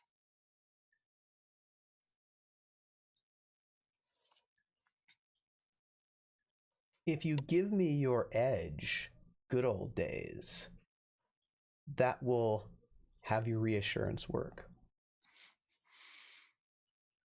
You know what? I'll take it. Hmm? Normally that would be a push, but I'll take your edge. Hmm. Great. For the final scene, I'll be out of edges. Well, You got not one. completely. I got one. She thinks about this. She says, but if anything happened to me, what would happen to my father? I promise you, if anything happens to you, I'll take care of him. Even if things turn out the best, I would take care of him.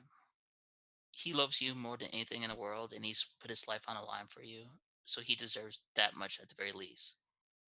For now, and I know it sounds selfish of you, think about yourself, because that is all that matters at the moment. Everything else will be taken care of. You have my word on that. It's just about getting through these next 24 hours.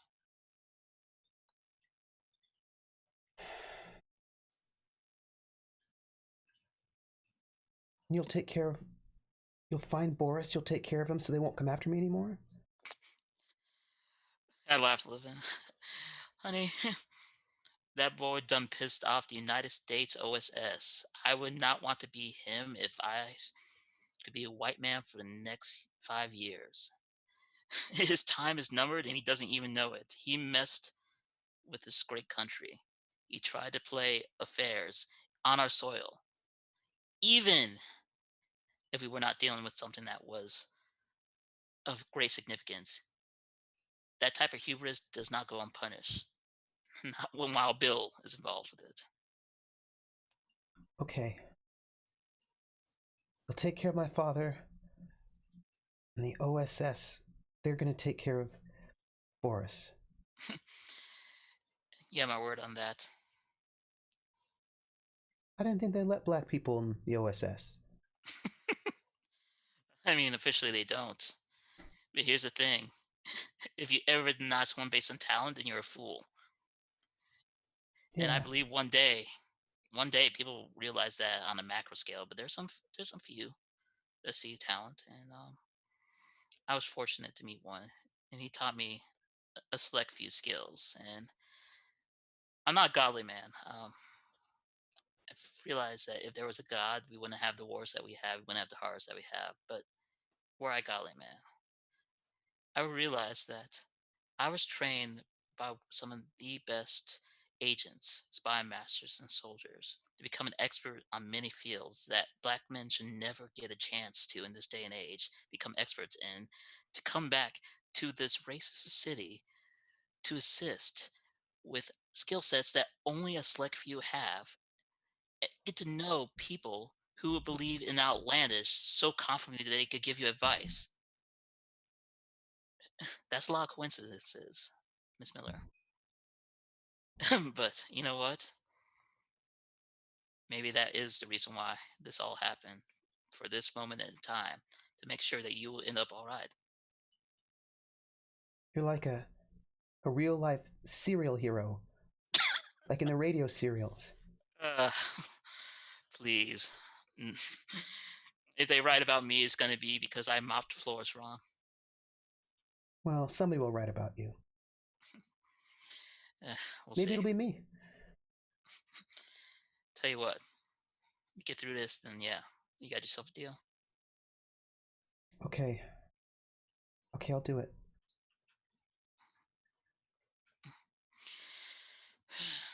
Let's get some rest. Tomorrow's gonna be a busy day. And it's about that time that the Reverend comes back up and he's like, well, I've got 2 cots in 2 different parts of the church. You know, to keep everybody godly. Uh, and I'll make sure you all get some breakfast tomorrow morning. And he hands you both some heavy, sort of those wool army Ugh, blankets, the uh, itchy ones. the itchy ones, and he hands you each one. And he's like, well, go to sleep. It's already late. It's almost midnight.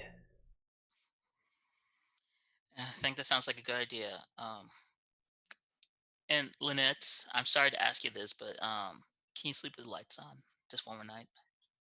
You can hide under the covers, but I don't want this last night just to sneak us up by surprise with uninvited friends. All right, I will. And she takes out the gun. She reloads it, puts it back in her purse. And the Reverend's like, oh, gun. Mm, Notes it. And she's like, in case Boris shows up. in case Boris shows up. And she retires in this cot. It's a wooden and canvas cot with this army blanket. And the lights are on in the church. Sort of there, keeping it all warm, inviting. And the Reverend goes and takes off his jacket and his shoes, and he lays down in his part of in his office where he sleeps. And that leaves Langston by himself, awake as everyone has retired, in the church that has had so much, people with so singing and joyous in ways that always felt a little hollow, being a bit of an outsider, an eternal outsider. And what is Langston thinking right now in this moment? I think as he sits there, he'll probably sit in one of the pews just for a second, and he'll look up at the cross, and there's just a laugh just for a second, this kind of sardonic of all ways to try to bring me to you. You decide to bring in a bunch of lights, a bunch of weird colors to this capital instead of war, strife, something alien. All right, check. You tell you what though, I survived this. Me and you are gonna have some talking to do, and then I'll stand. Do 2 things. One, um, find if I can find a tarp or anything just to put it over the car. I will, and then from there, I'll go to bed and I'll just sleep. And this is actually purely from the shoulder days, because I am feeling paranoid. But then I know when you can find sleep, you have to take sleep, and Yeah. that tomorrow is probably the last chance I'll get to do anything of note with this case. So I want to be as sharp as possible. And maybe you think about what Maurice is doing right now. Maybe you think about maybe you think about all sorts of things. Uh, but you sleep. Sleep comes to you. You have vague dreams that you don't remember very well. Just the things you can remember are little glimpses of that dog coming at you, and then the police officers' faces, lights, but you don't know what these lights look like. You've never seen them. You've just seen sort of drawings, and so kind of like just your mind's imagination of what these lights might look like. Um, and the dog again, and the glow. You can sort of in your dreams you see like cornfields with the rotting corn all sort of lightly glowing a sickly green color in the night, um, and then the sickly green color becomes this kind of mustard, and there's like some kind of conflation of mustard gas and this color, and then you remember sort of being shot at in the war, and sort of bombing. So these sort of strange dreams that sort of mesh the horrors of the war that you've seen from the horrors of wars you've heard about, from the things that you've seen here. Not enough to keep you away from sleep, to keep you away from rest, but enough that you sleep fitfully. It doesn't help much that you are not feeling well, generally speaking. You are still sore from having these chemicals on you. But as you wake in the morning to the smell of bacon and eggs coming from the little kitchen that the Reverend has, you feel better having taken some time. So your chemical spill problem will go away, having taken time to recover. As the Reverend, and when you wake, it's actually about 10. You didn't wake up early because your body really needed the rest. And the Reverend sort of says, "Come on back." And he sort of gestures you back to his sort of living area in the church, which is simple. There's like he's got a little kitchenette, and he's sort of put three plates of breakfast. So just eggs, some bacon, some toast, and some 3 cups of coffee out there for you. And Lynette is there, and she's tried to make herself look as presentable as possible, but she's still wearing her clothes from the day before, and it's the best that she can do. But she's washed her face and reapplied her makeup, and she sits there sort of squinting as the sun comes in, and she's already started eating breakfast, and the Reverend sort of gestures for you to sit. Langston, I trust you slept well? Like a baby. By the way, I noticed you had a little bit of, and he sort of gestures to your neck where you had some of these sort of chemical burns that splashed on you. You all right, son? This is nothing. You've been in the front before. This is what do they call it? A flesh wound. No. You know it's Friday today. Are you going to come to church on Sunday? You know what? Yeah, I think I might. Well, you know we're going to have the choir singing, and we have our soloist.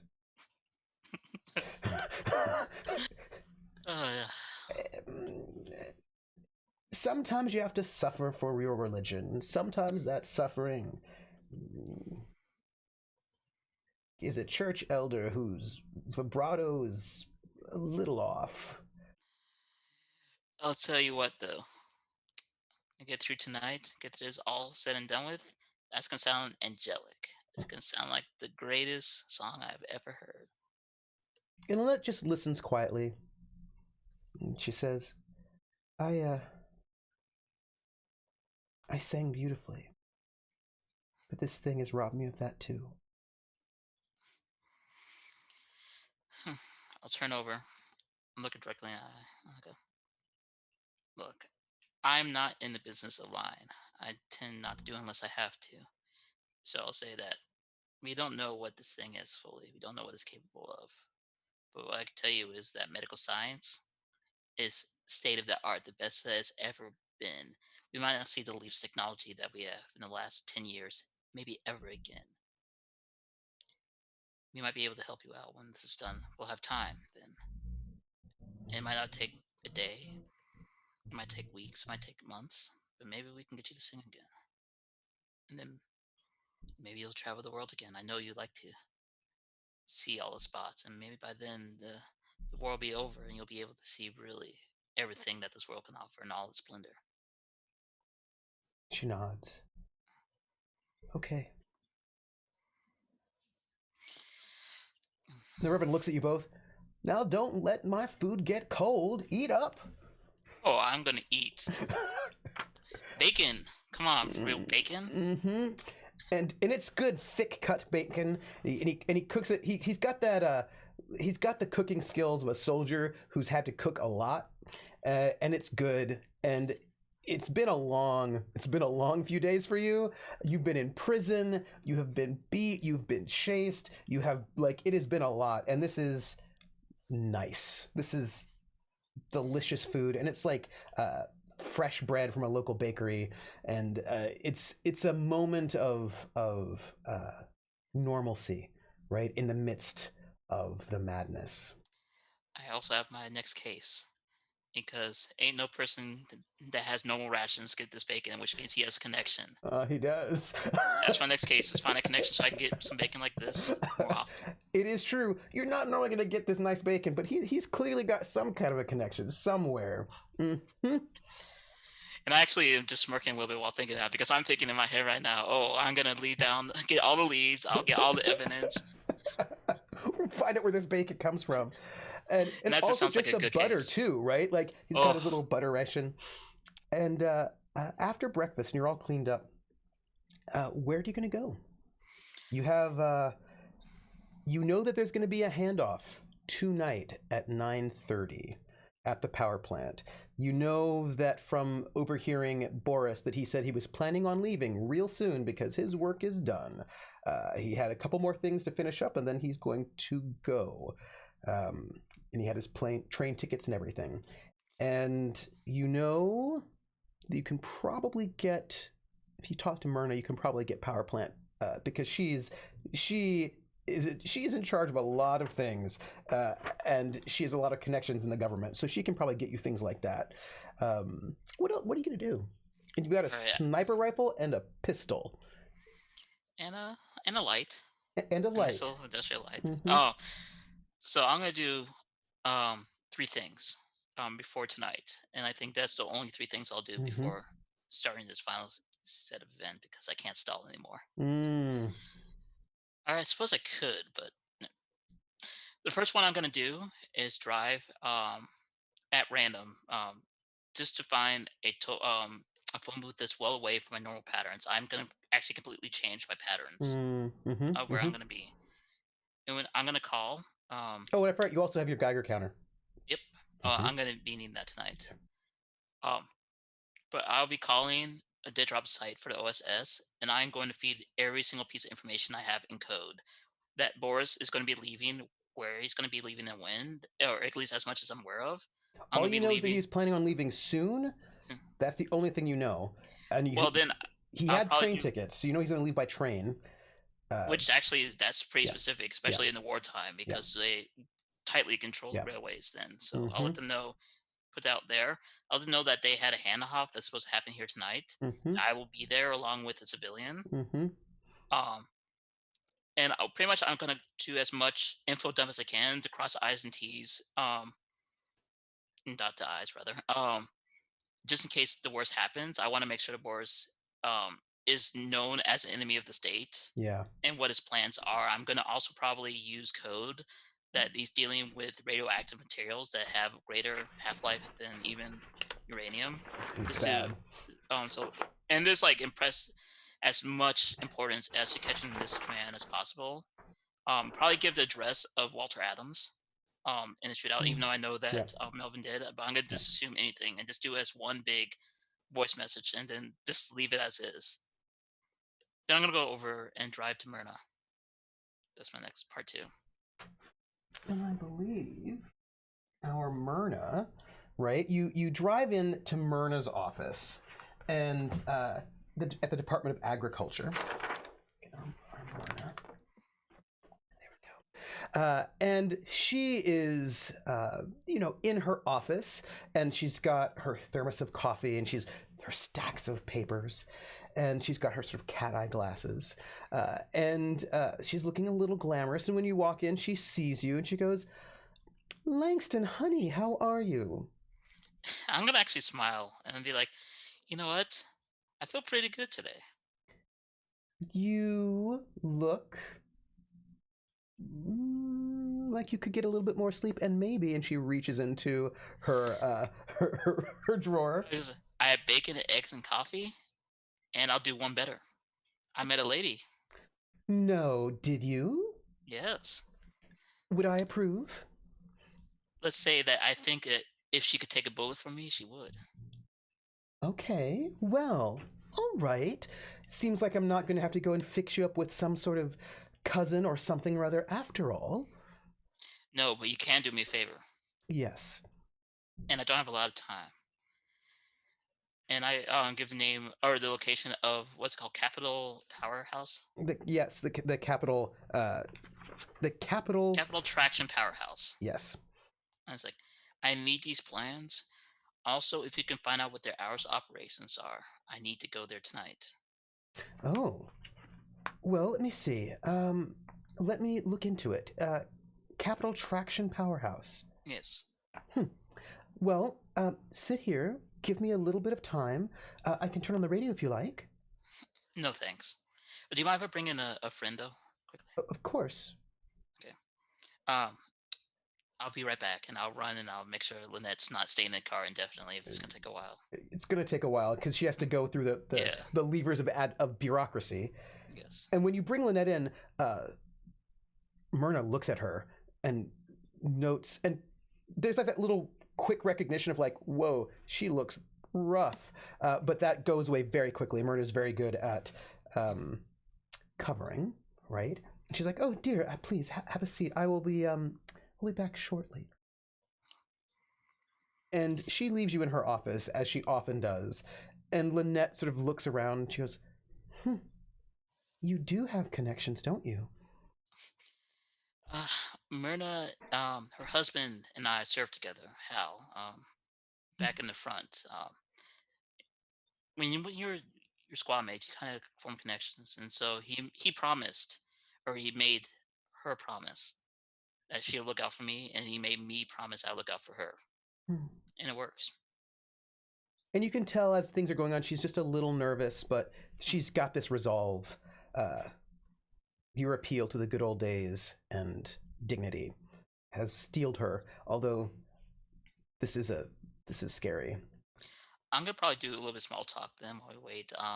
Try to tease out from her what she wants to do. Let's say like when it's all over, you're a smart lady. Mm. Now you might know some powerful people. What do you want to do?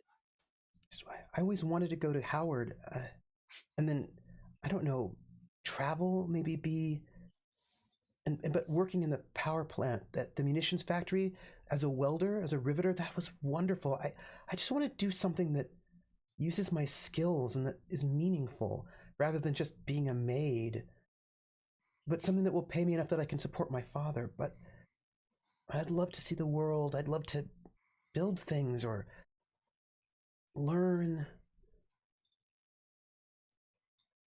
I know it's silly. Doesn't sound silly at all. I've seen the horrors of what the world is, but I also seen the apex of human achievement and ability and capacity. And once you figure that out and learn what that can be, you never want to go back to just being a maid or just being a janitor.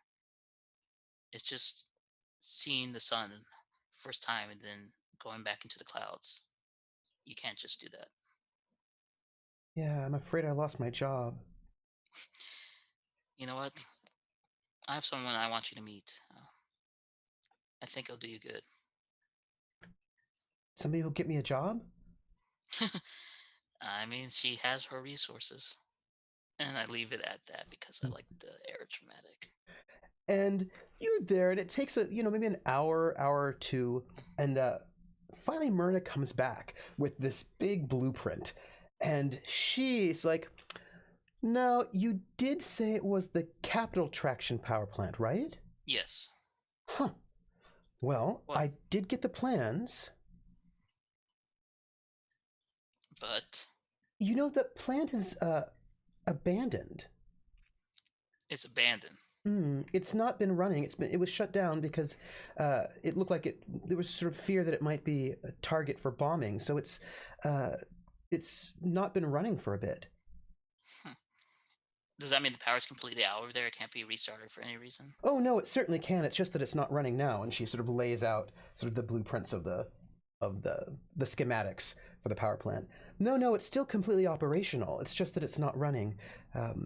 What we don't need as much with everything shut down so much and rationing that way. But I don't know what do you need this for?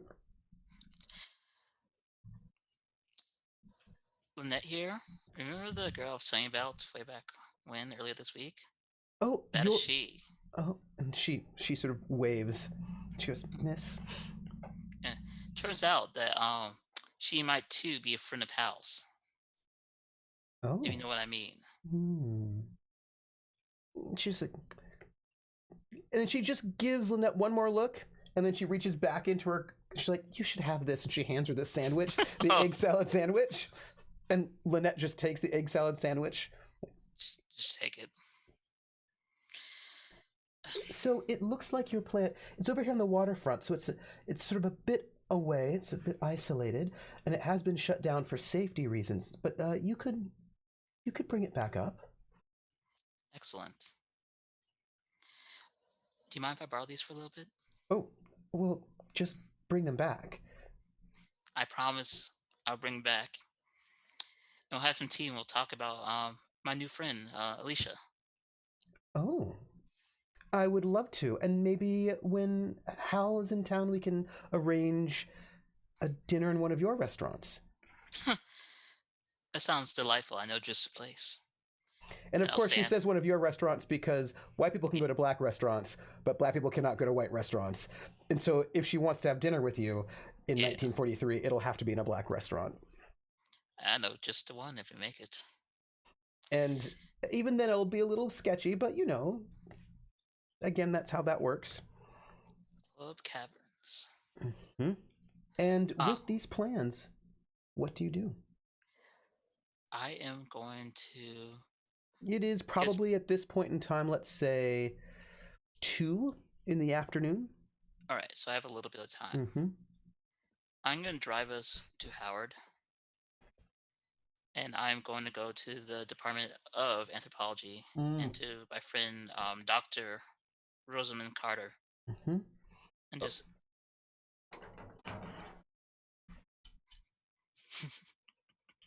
she is in her office. Um, of course, she of is. course she is. And she is talking to a graduate student at that moment, and the graduate student is in a bit of a state. It's sort of a young uh, black man, sort of thin, and he's sort of like worried about the progress on his dissertation, and she's sort of having a discussion about him about how he needs to get writing, and of course she says, uh, the best dissertation is a done dissertation, and he's like nods, and after this little bit of a conversation about getting your writing done, he leaves with sort of typewritten pages with all sorts of scribbles on them. And that leaves the office open as he has that sort of tired grad student look of a person who's probably not slept well in some time, with his sheaf of typewritten papers out into the office, and he sort of nods at you both with that sort of distracted air as he goes off. And she says, Langston, come on in. Doctor. I walk in and I kind of usher Lynette with me. And the minute she sees Lynette, her eyes go wide. And she goes, Oh, this must be Lynette Miller. Yes, she is. And Lynette Lynette, looks a little bit surprised that somebody knows who she is. and I go, Lynette Miller, may I introduce Rosamund Carter, Dr. Rosamund Carter. She's professor of sociology anthropology here at Howard. And what most people don't like to recognize, given our skin tones, is that she's one of the foremost expert in the occult and the unknown. And Rosamund sort of waves. She goes, That's all true. Lynette, could I get a sample of your hair? And Lynette sort of like, I said, Doctor, maybe let's start it slow. Oh, I'm so sorry. Hello, I'm Dr. Carter. It is so wonderful to meet you. Could I get a sample of your hair? And and Lynette is um and looks at you. That's- It probably wouldn't hurt, but uh, she could be more kind about it, but her heart's in the right place. Um, yes, and Dr. Carter, she's like, oh, excellent, excellent, and she takes out some scissors and she finds like a place where it's less obvious and obtrusive and takes a small little clipping, and she's like, thank you. Now, you, I think, she's looking at Lynette, have seen a color. Oh, and then she's like, and then she turns on some more lights in her office. Hmm. Well, that's not excellent. You must have let it touch you.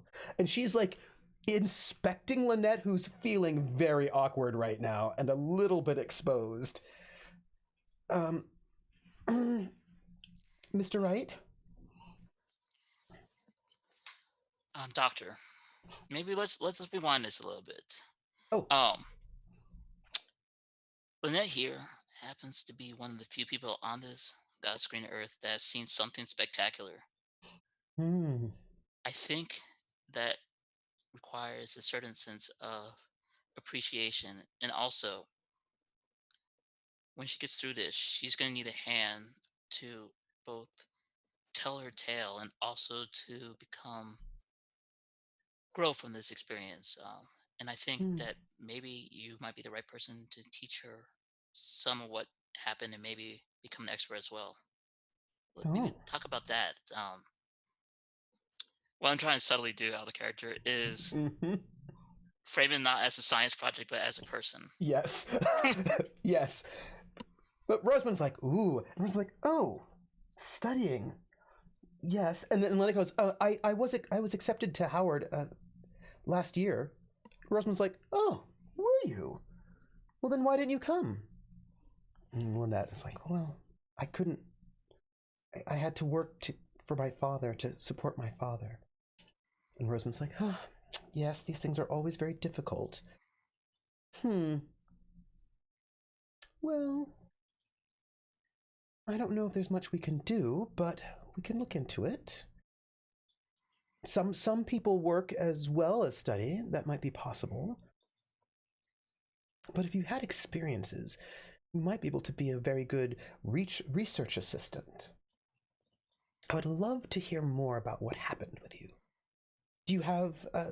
And then she looks at you, Langston. Are you dropping her off with me for the day? Nope. And I look at time. Would an hour and a half suffice? An hour and a half.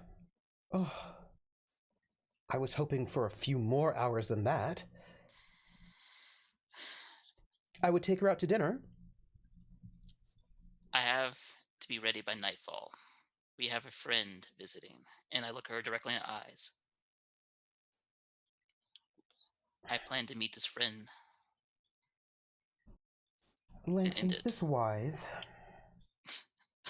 I laugh. I don't know about wisdom, but I know about war and I know about battles. Sometimes being bold is the only way.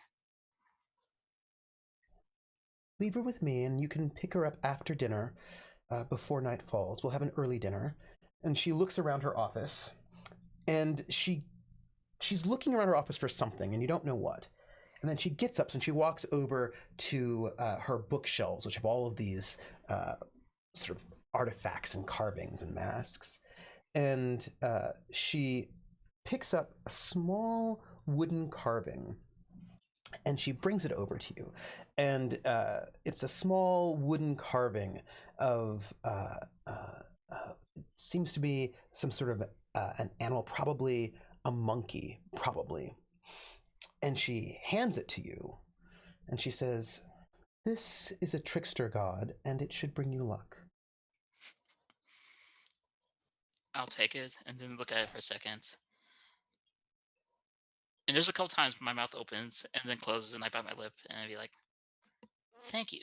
It's from the Senegambia region, and it was given to me by someone very wise and um, an elder of a small village that I studied in. And Oh, wait. And she takes it back from you. I might have a better one. She goes back and she puts it down. She picks up another one, she puts it back down. And then she looks at another thing. She's like, no, that's too big. And she puts it down. And I think Lynette would probably notice that while this is happening, I look patient and looking at a watch, and this is clear. This is Yes. not my thing. And then she comes back. She's, oh, this one. And then she hands you another small carved wooden statue of a spider. This is Anansi. This one, I think, will give you more luck. Spider God, you hold it on you tonight. I will hold it on to me. I will put it in my most safe air pocket. I'll put it right by my heart in the inner pocket there. Okay. And then she says, Lynette, would you mind if you go down the hallway, could you go to the secretary and tell her to cancel my appointments for the rest of the day?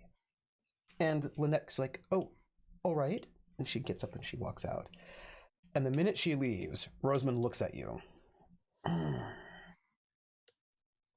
Langston? Doctor. It's the best chance she has. She's been running for months. She is half dead. You can see it. I can. It touches her again. It might kill her, or it might just get her crippled. But she only has so much time left, and you told me, it won't stop. It's true. And you're right. I don't think I think one more time and she's done. I made a promise to her father to see this case out. And the case ain't over. I just found her. She is not safe yet, and I will not stop until she's safe. Don't let it touch her again. I don't think she could handle it. I won't let it touch her again.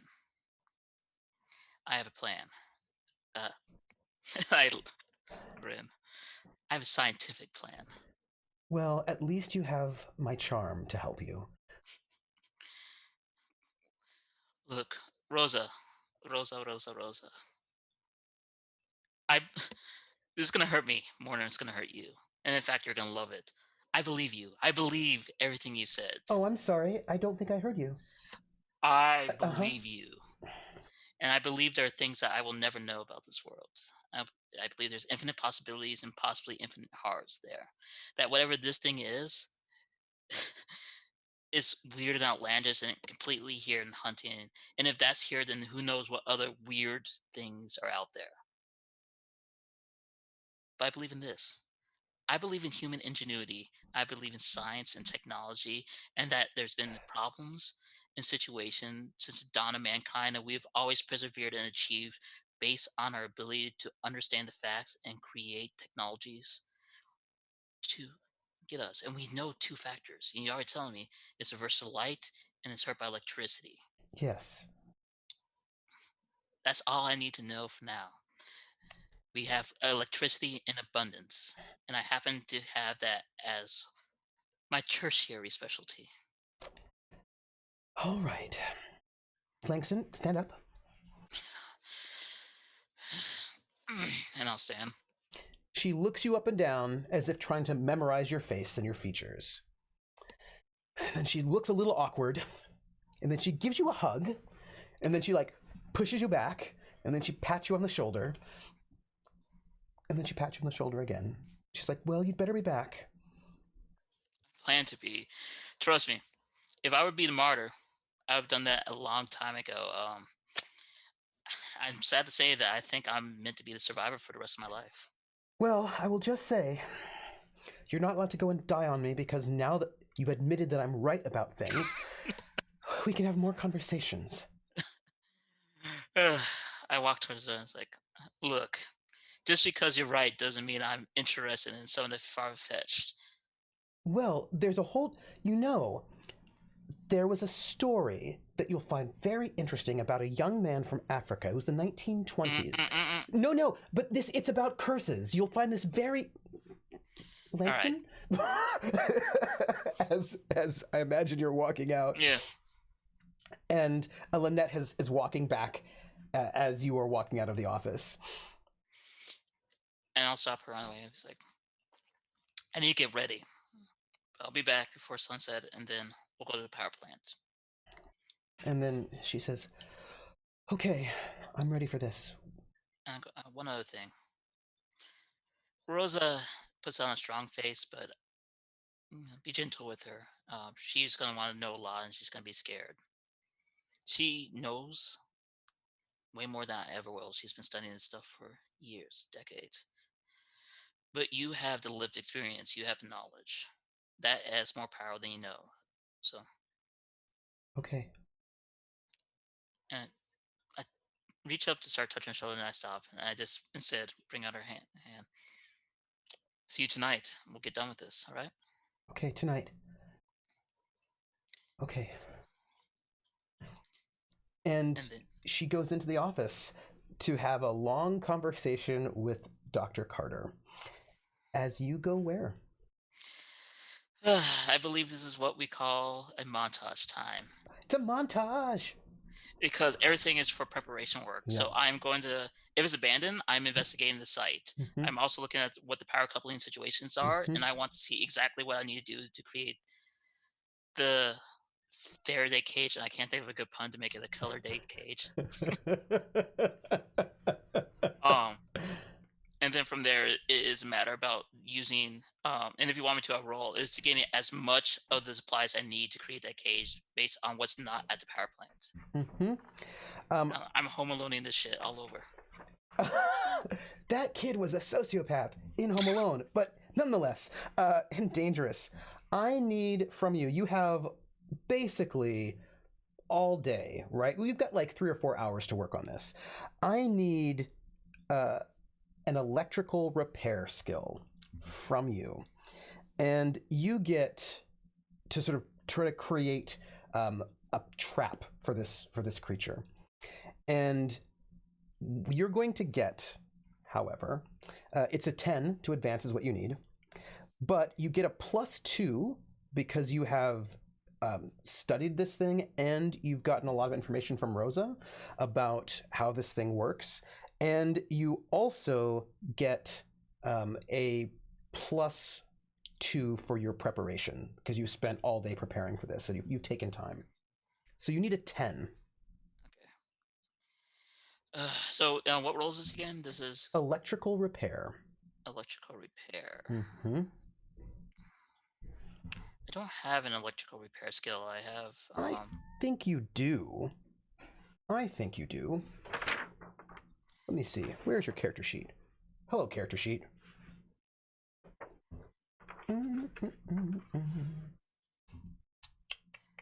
Yeah, the closest I think I have is preparedness and devices in terms of general abilities. Devices would be it. Okay. Pardon me. It would be devices. So I need to get a 6. Mm-hmm. Yes. Okay. Here we go. Mm-hmm. Did I roll? No. No, not yet. And I will note that if you had not talked to Rosa or taken all day to do this, you would not get that +4. I'm just noting it. Oh, I would have gone to Rosa no matter what because this is a story worth telling. Mm-hmm. 3.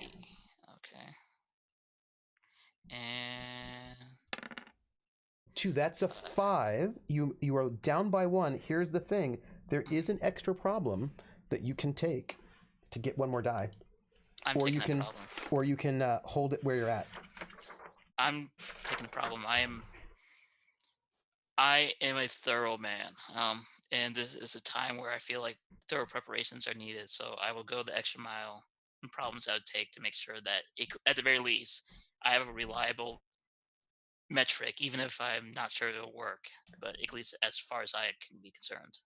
I'm not going to tell you what that extra problem is now, but you get 1 more die. Okay.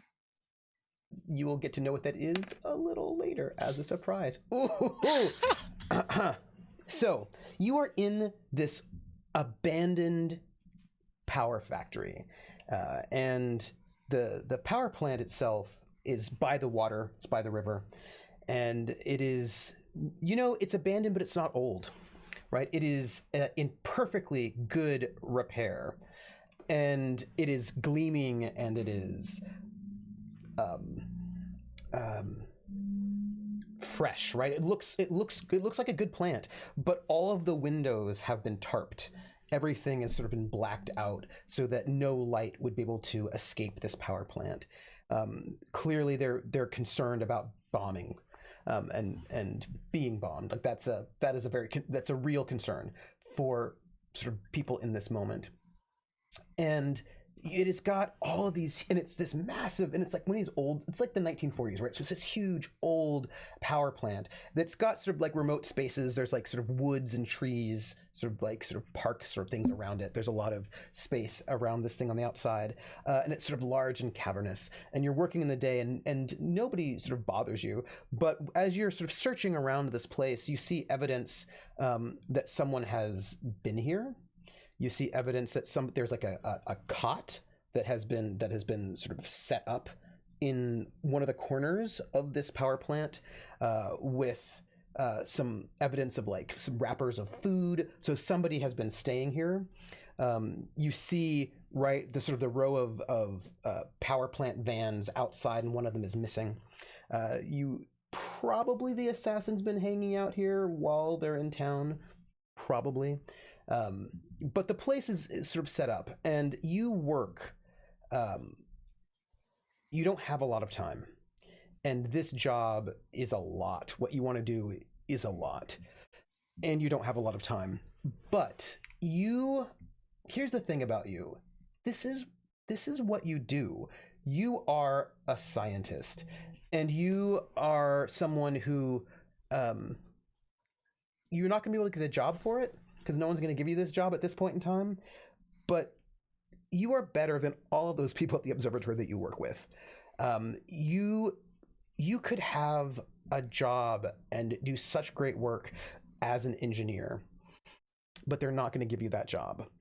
And as you are sitting here working, you are putting together the most amazing thing. You're sort of looking at all the things you know scientifically, all of the things you've learned about this color, and you are able to put together a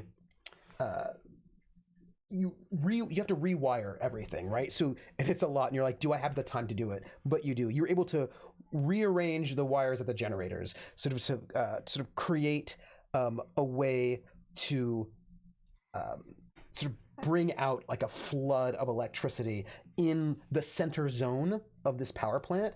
All you have to do is throw this one switch. You've got it all set up. You can throw this switch, and you can definitely route all of the power, all of the electricity into the color, if you can get the color into this center area. And you've also worked it out that you can sort of create a sort of protective space right in the center. So it's like the eye of a hurricane.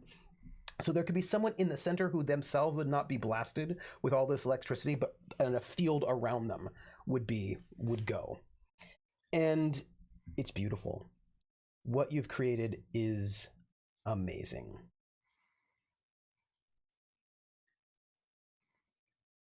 I don't think anyone else could have done it. How are you feeling? Go at it for a second with my hands on my hips. And just for a second, there's this little smirk, and I'll just be not half bad. Probably could have done better, but not half bad. Knowing that I could have done any better. Mm. And then I pause and I just realized something, that no matter what happens, that if even in the best situation that I flip the switch and lightning comes down and destroys this creature and the world is saved, no one's going to know it. No one's going to know it. No one's going to know it at all. And then I laugh, and it's just like old times. Yeah. Well, that's one of the things when you work in intelligence. You save the world, but no one can know because it's classified. And with that done, I am going to.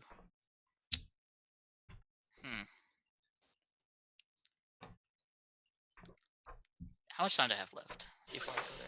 Not much time. It's going to get dark really soon. It's probably around 6. All right. 6-ish is about when you can probably get done. You probably spend like a good 3 or 4 hours. It's like 6 or 7. You don't have a lot of time left. I'm just gonna drive back then and pick up Lynette. Um, oh, I did forget one thing. Hmm. I'm going to set up the Geiger counter um, at the establishment and make sure that's ready and active. I don't want that to be a surprise. I want to know when something like that's coming. Mm-hmm. So you've got it set up. You drive to Howard, and when you get there, you see Rosamund and Lynette in her office, and there's a little bag of takeout uh, on the desk that smells delicious, by the way, and you have not eaten since breakfast. But there is a bag from, the burger joint. There's a burger joint, and there's a bag there that is just smelling so delicious. And they're laughing. They're having some Oh, tea and they're laughing. And when you come in, Lynette stands up with that when she gets a little nervous again, and Rosamund then stands up second, like she's like, hmm. So she says, "It must be time." that it is. I think we'll be as ready as we'll ever be. You can see a conflict on my face because I want to brag right now to Rosa so much. Mm-hmm. Um, Instead, what I'll do is pull out a cigar and I go, I got two of these for my CO. This is probably very stale now. But it doesn't matter. It's from Havana. Oh, He said, he gave them to me. He saved these for a momentous occasion. I've used one already. That's how I got this, and I kind of hit my wound. I have a good feeling about this though, and I wouldn't be bringing this out otherwise. So why don't we get this out of the way because I really feel like smoking right now. and Lynette, she grins and she says, "Yes," because she likes to smoke because she's a riveter, and she's not as churchy as her dad thinks she is, and Rosamund sort of pulls out a little, she has a little bottle of wine, and she pours a little glass of wine for each of you, and she says, "Langston," and then she hands you the bag with the burger and fries. And there's like this look of genuine, it's like all features is melted away. And I begin to take a bite, and I pause. It's like, I'll eat on the way. And it's, Gavin, it's like, we'll see you tomorrow. And then after that, I will. She says, "You better, because I have a possibly new research assistant, and I need to have her back." Tomorrow, she's mine tonight. Ta-ta. And off you both go, driving towards this power plant. What time do you want to get there? I want to get there probably right at twilight. Like, I want to have still a little bit of time left for us to set up. Mm-hmm. I want to have the car parked in an obscure part and have it hidden. Okay. And from it, I want to take the rifle Mm-hmm. and I want to take the big light from Mm-hmm. it. Mm-hmm. Mm-hmm. Um, and then finally, I want to get her upstairs and ready. Like by the time I have her sitting down and situated, I want it to be almost dark. Like Okay. And where do you want her? I wanted her at the apex, at the center of the Mm-hmm. thing. And then where do Um, you want to be? I'm going to be on his side. So I'm thinking, if this were a stereotypical movie, that there's a lot of catwalks, and Mm-hmm. Yes. I want to be near one of those in such a way that I can identify where the source of any sort of radiation might be coming, and if necessary, begin guiding it with my light because I want it there at the middle of the room, and I'm gonna play um someone like a funneler and just try to guide it to the bait. All right. So here you are. There are catwalks, right? It's getting dark. It's probably at this point in time 7:30, I would say. And it's quiet in this factory. And you've got maybe 2 hours before the meetup is supposed to happen. And you're not quite certain when the color will be there, but you know that having Lynette here will probably draw it to this space. But you also know it probably won't come until the sun goes down, because it does not like sunlight. And it is quiet. And you just sit and you wait. And Lynette just sits there, tapping her foot a little nervously. And you can hear her sort of, she's wearing pumps, and you can hear her shoe tapping in the echoing of the space, and this little tap, tap, tap, tap, tap. And she sort of hugs herself a little bit in the openness, and it's a little chilly as the sun goes down. And it just still.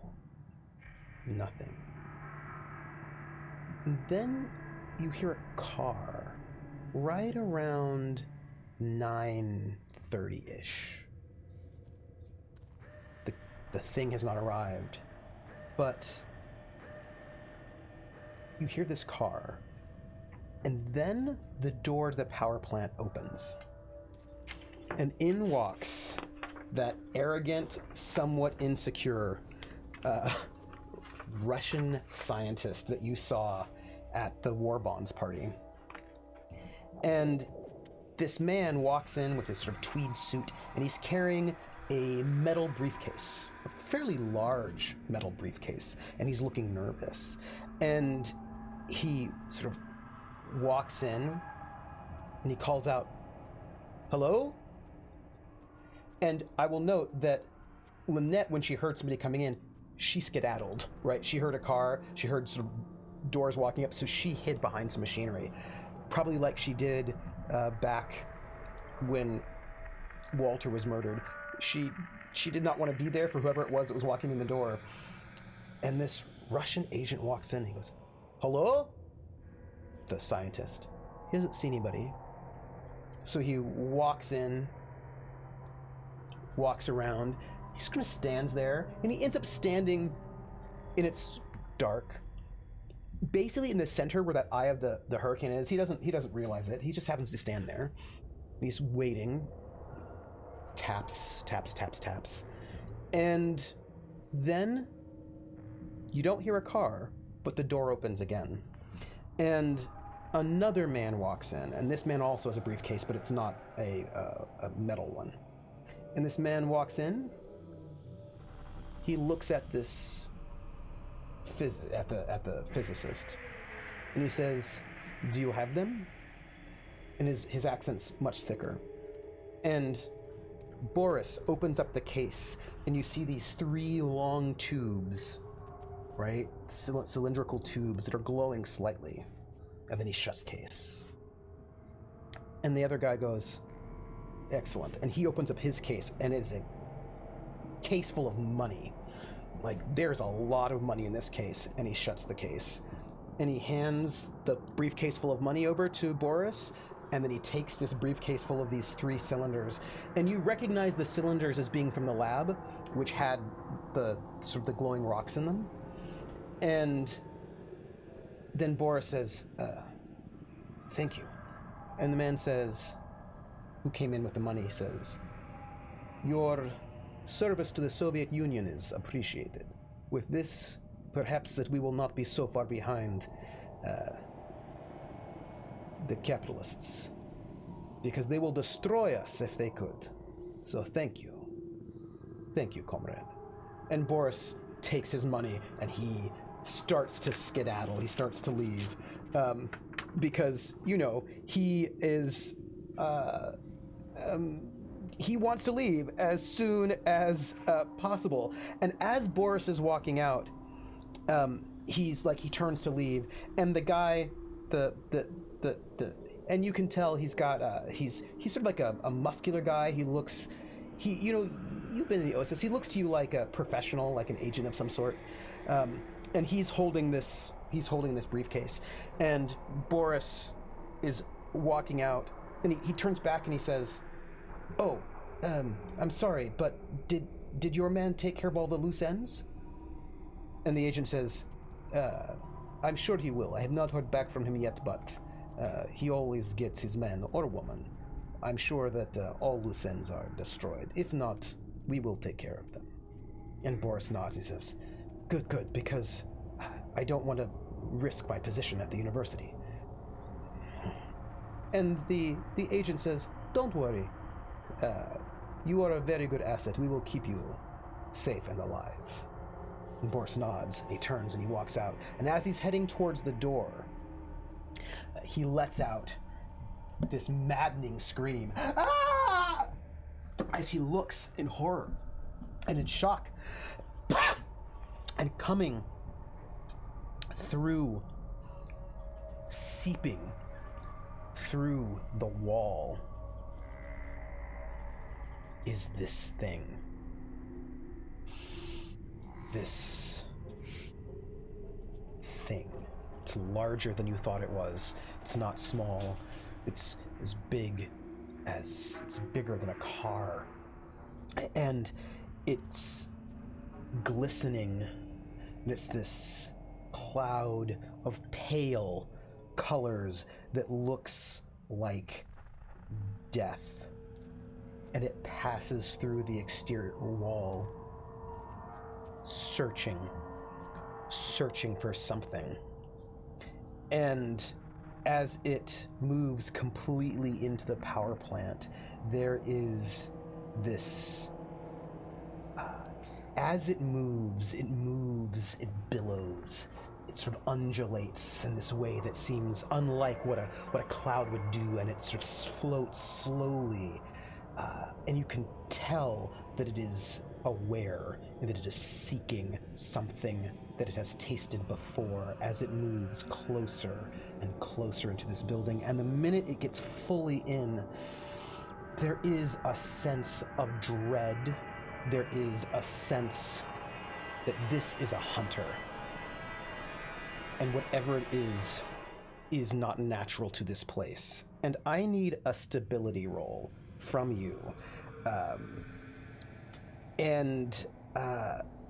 I will say the largeness of it, and that you can tell that this thing is intelligent, that it is sentient, that it is perhaps even unstoppable.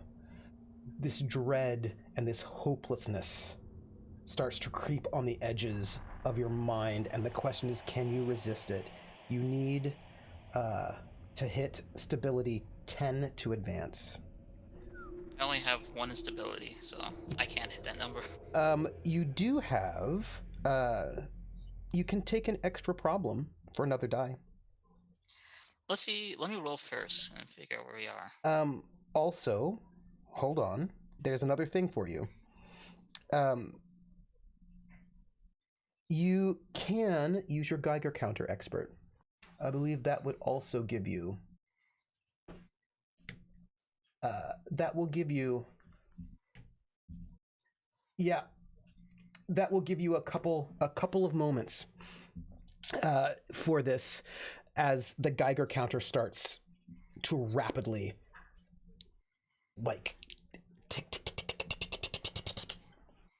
I'll use that. Mm-hmm. You need a 10. Okay. Here we go.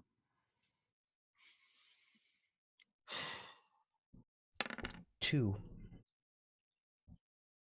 Mm-hmm.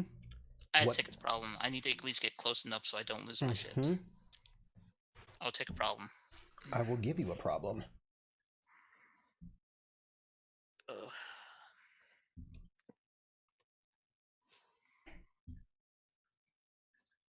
Mm-hmm.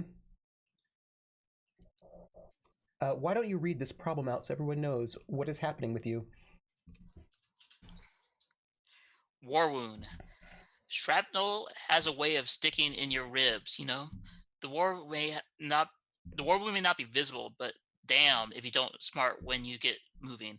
First fighting may not be in the cards for or fist fighting may not be in the cards for you, but you know how your way around a pistol, and that's for sure. Take a -1 penalty to all physical traits, and you can only achieve a maximum hold or challenge until you take time at the doctor or hospital. It will burn valuable time, but at least you'll be able to move again. Then discard this problem. Mm-hmm. Oh, great! Now I can't move fast. Nope, because your shrapnel, as this thing moves in and the Geiger counter's ticking, that war wound you have just flares up. It's like it's on fire. Oof. Let me ask this: does it feel like it's being pulled towards the creature almost? It does. Or it more feels more like whatever radiation this thing is emitting is just causing the shrapnel that's still in your body to heat up. Oh, Roll your second die. that's better. 6 out of 10. That's a 6, and you have one more die because you took your war wound. Well, that was for your Geiger counter, and this one's for your war wound. Okay, 4 better. 4 better. 4 Mm-hmm. better. A 2. That's an 8. Yeah. And that is a hold. So you do not get any advances. You don't get any advantages. But as this thing moves in and you see it and you realize that all of those things that people have said are true things. Everything that Rosamund said is true. And this thing is going to kill Lynette and maybe you and everyone else here. And as you are beginning to feel the throbbing of the shrapnel in your face, in your side, you focus. Tell me what goes through your mind as you keep yourself together. What keeps you together in this moment so that you do not lose it? It turns to tactics, I think. At the end of the day, like, I think dread is almost overwhelming until I break it down into the essentials of combat. We knew that this variable was going to come. It's a tank. This is a tank. The tanks are slow moving, so how fast is it coming? Is also, while it's not friendly to me, it's probably not friendly to the adversary as well. So it's a 3-way battle. So I had to determine, is this Russian, this special operation, the most pertinent thing to my immediate future? Does he have a gun? Is he focused on this area? If so, I need to take care of him because I need to make sure that no one messes with Lynette. She needs to be in that circle or else we all die. Mm-hmm. And as you start going through your tactics, you start thinking, okay, how's this going to work? What are the angles? What's happening? The agent who's carrying these things right now, 2 things happen. He hears the scream, he turns, he sees it, he pulls a gun out, and then he hears the Geiger counter up where you're at in the catwalk. And he starts moving backwards and starts firing bullets at the thing up towards you. He's trying to figure out what's happening as he's backing away from this thing as it's moving forward. What are you going to do? It is completely dark in this place. There are bullets flying everywhere. You have the Russian who's trying to, decides this might be a good time for him to leave, the professor who's not a fighter, and then you've got this Russian agent shooting bullets everywhere. What are you going to do?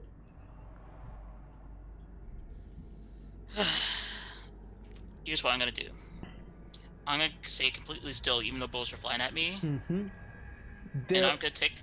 There are spotlights in this place that you know from the things. You can flip switches to turn on beam lights, which would keep people probably safe from the creature, but it would also light them up in the darkness. All right, here's what I'm going to do. As quiet as I can, I'm going to try to get to the spotlight that is nearest to the Russian agent. For now, I'm going to just forget about Boris. And then I'm going to unsling as I'm doing so. I'm leaving the Geiger counter on the ground where I left it. Unsling the sniper rifle, and I'm going to take it up, bring it to bear towards the general area of the agent, take as many deep breaths as I can, and then flip and say this. And shoot. Okay, now the question is, where do you want the light? On you or on him? On him. All right. I need for you devices. Okay. And that device is just it's a 6. But you get a +2 because you have the plans. Okay. You've read all the plans, and so you have a +2 on this one. And I have 2 on devices. Right on 6. Holy crap. Yes, you do. So you flip, because you have studied these plans completely. You flip the spotlight, and the spotlight trails right on this guy, on this agent, lighting him up like the 4th of July. The color moves to avoid him, but he is blinded and you are not. I take it you would like to do some fighting on him? I do. So I will say what I just did, Mm-hmm. and then shoot. And you're gonna need a. Well, you don't have minuses on shooting, correct? Yeah. So, but you do have you need a 10, and you get a +2 because he's in lights and you are not. Okay.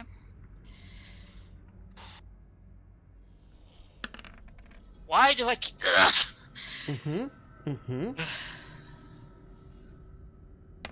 That's a 3. Would you like an extra problem? Yes. I need to take him out. Why am I rolling so bad? All right. And I'm gonna have to. There's gonna be a couple of problems for you, but I feel like you're going to enjoy them. It'll be great. I will tell you what that problem is. Roll your one more die. I'm gonna give you that problem after you roll it.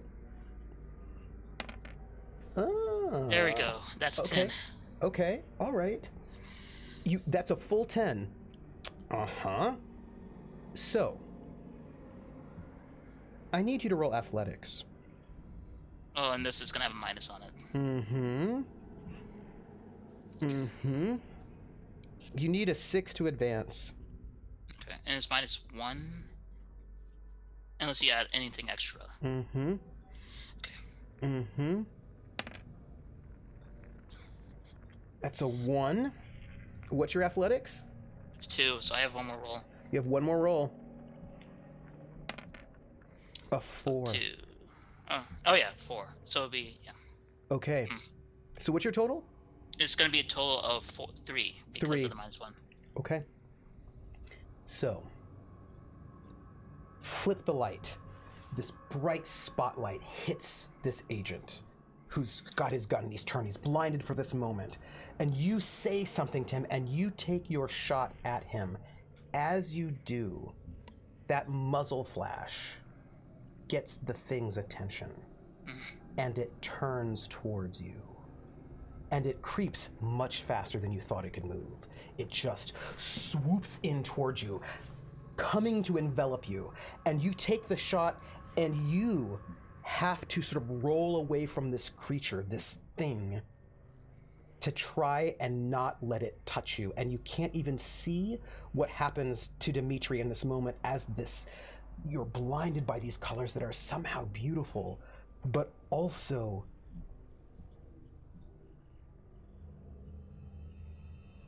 horrible. And this thing rolls over you and it touches you and you feel your skin tingle and it feels like it's cracking and you have this tiredness that starts. But you're able to scoot away from it as quickly as possible. Like it only barely grazes you, but it does graze you, and you feel at the core of your body this feeling that that Lynette must have felt. It is death. You feel the very life force, your essence, being drained from your body, only for a moment before you're able to slip away from it.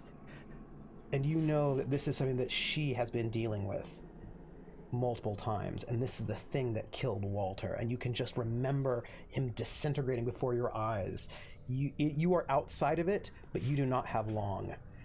And this color is now thinking of you and of her. The problem you get, by the way, that extra problem, which I'm sure will be friendly for you for later, that you will really appreciate. I'll be back. Yes. Oh god. Show up. Damn it. You don't know his name, and you really don't know what he looks like, but you do know he'll be back, and that means trouble for you. Mm-hmm. And as you slip away, you know that you hit him. You are very good at what you do. You're a very good shot, and you know you hit him. But when you look to see where his body would be, it is not there. He must have crawled away. It's just you and Lynette in this factory alone with this thing. And this thing is hungry. What do you do? On top of my lungs, I'm gonna say, Lynette, get to the spot now. And as I do so, the gun is dropped. Mm-hmm. I don't even want to worry about that. And I pull out the flashlight, Mm-hmm. and I'm gonna hold it up behind me as I stumble, because I don't think I can run anymore. Mm-mm. As I hobble, I'm gonna be trying to hit every single switch I can to turn on the spotlights to create the path, so that I can only get to her one way. Mm-hmm. She runs, right? She runs and she towards this thing that is coming towards her. And she, facing this fear, she comes charging towards this thing that's charging towards her. And she rushes towards where this chair has been set up, that is the center of this moment. And the minute she hits there, I imagine you throw your switches. Yes. Oh, well, actually, no. No, I'll turn on the switches to turn on light. I'm not turning on the Faraday cage until I know for a fact it's in the radius. I'm not setting it up sooner than that. So she goes and she sits. You're turning on some lights to try to press it towards her and away from you. And she has this look of absolute fear and terror. And she grips the chair. She holds it like she's holding onto this chair for dear life and you can see her knuckles turning white as she sits there in this chair holding on, and she just closes her eyes, hoping this is not the end of it for her. As you wait one more second, it's getting closer to her. It's getting closer. It's beginning to expand. You've got this wound. The shrapnel in your side is flaring, and you can barely keep your attention anymore. And that sort of sapping feeling, sapping you from your energy. And then there's something that you're hearing in the background, some kind of sound that you can't necessarily. It might be sirens, maybe. It's there. It's in the area. Is it looking like he's going after her, or is it looking? It is. All right. Here's what I'm gonna do. I have no edges to push this, so I have to do this right. You do. I am going to wait until it's within the radius, and right when it gets to the very edge, on the absolute circumference of the Faraday cage, I'm gonna yell out, "Welcome to the Capitol," and then wave so it slows just a little bit, and then switch. You yell out, "Welcome to the Capitol," and it sort of like glides towards this thing, kind of looks at you. It has no face. And you pull the switch. You already made the roll. You made the roll to do this earlier that day. But you took an extra problem in order to get that roll to work. So, you pull it, and the entire power plant, all the air is just alive with electricity. And all of a sudden, you see electricity sparking everywhere. It's beautiful in a way, right? And the entire station is galvanized, except for one point, that point where the chair is. And Lynette is right in this moment of calm, as all the electricity just basks the entire place. And this color starts to pulsate. It stops, it pulses, and then it gets larger and larger and larger, and you think it will never stop. And in a blink of an eye, it just collapses into a very small thing and shoots up into the sky, launched into space. That might make you feel great. There is one problem. You know that you did it, that you stopped this creature, that you somehow sent it off into space. But when I said that the electricity hit everything, it did hit everything, and that includes you. This is the extra problem card that you took in order to make this work. Why don't you read it out for us? Third-degree burn. You have suffered massive burns. Now you can barely move. Your hands are smoking. Take -2 to all general and physical challenges until you take time at the doctor hospital. Then take -1 for general physical until the end of the case. You lay there, smoking. And I don't know if you've ever actually been electrocuted before. I have. Yeah, you know how to.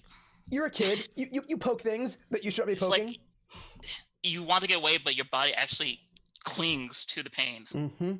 And it's that taste in your mouth, right? It's like you can taste the color white or blue, and there's that smell. You can smell your own flesh burning, and it's like there's that sound that you hear when you've been electrocuted. That like high, like it's that high sort of thing that sort of hits you immediately, and you collapse to the ground.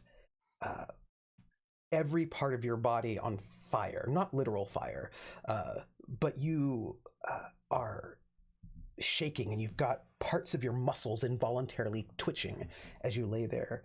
And after this moment, you can actually hear sirens louder in the distance.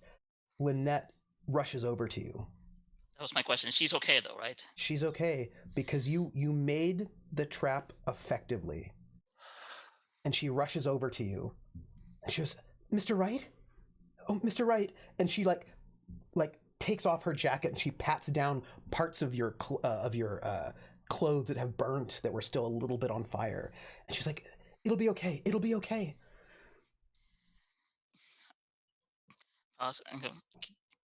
Do me a favor. Pocket. And she goes into your pocket. Is the cigar still there? The cigar's there, but the cigar's a casualty. A casualty of the color from outer space. And I go, that figures, and I'll pass out. You can hear as you're passed out, right? You're in this moment where you're in that bit of a haze. You can hear the door open, and you can hear sort of conversations, vague snatches of conversations as you are sort of slightly in and out of consciousness. You can hear Melvin say, "Langston," and like you can feel yourself being held up, picked up, and you hear something about an ambulance, and then you hear someone else. You hear a voice, and you hear someone saying, "This is FBI business," and then you hear Melvin be like, "No, it's OSS," and you can hear that there's some kind of who's in charge of this, right, sort of issue going on at this moment. But you can tell that the FBI is there. And as you're sort of being wheeled in, you don't know how long it takes, right? There's this, it's sort of vague to you. And you hear Melvin arguing that Lynette was not involved in any of this, right? That she helped, right? You can hear him arguing on her behalf so that she shouldn't be arrested right now, as the FBI seems to want to do. And you hear a voice near your ear. It sounds like the voice of the FBI agent, someone you don't know, who says, "Listen, this is Clyde Tolson, and you know that that's the associate director of the FBI, right?" So this is like somebody very high on the totem pole. And he says, "You can't talk to me now. I will interview you later. But Agent Ellison told me about you and what you were doing.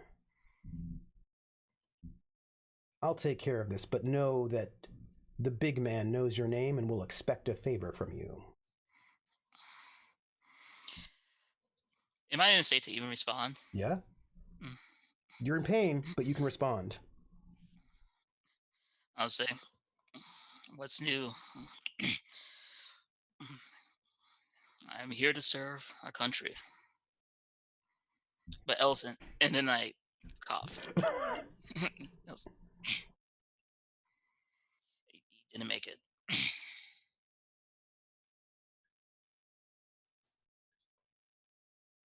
Elson was a good man.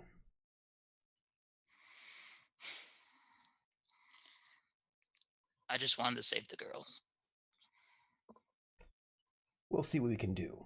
Can you assure me that she wasn't involved in the murder by one of our scientists? Yes,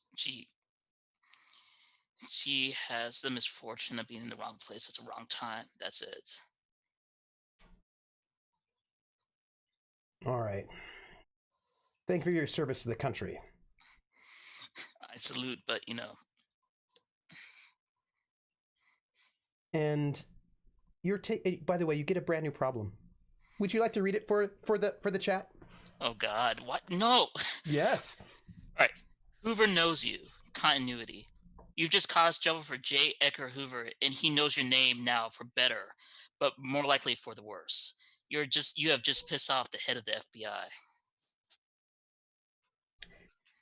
He knows you. That's all. And now, we do the denouement. It is this moment where you are in the back of an ambulance, being taken somewhere, and you have a moment to reflect. And as you're reflecting, there's some things that you know. You have gotten a favor from the FBI, and that favor is they're going to make sure that Lynette is not bothered by this case. She'll be safe, as will her father. Things you know is that, and this is a thing that you notice, that Boris, he was caught. That assassin was not caught, but Boris was caught on his way out. So he was caught at the train station. He wants, so that is taken care of. Boris is not getting away with the money, but that Soviet agent has escaped with those creatures. And Hoover's not particularly happy about that. But Lynette will be fine. Her father's going to recover. And you have saved the planet from something terrible. In this moment, I want you to tell me what you're thinking, and all of your problems that are not continuity problems get to go away over time. Oh, great. Third-degree burns is not a continuity. It is not a continuity problem. But looking at the problems that you have, give me a little bit of an epilogue for what's happening with you, and what will set you up for your next case. Give me a bit of an epilogue. Do I get some music with this? Yes, you can. Why don't I get you? I have some music for you.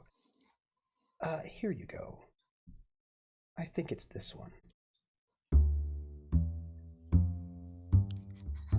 Yes.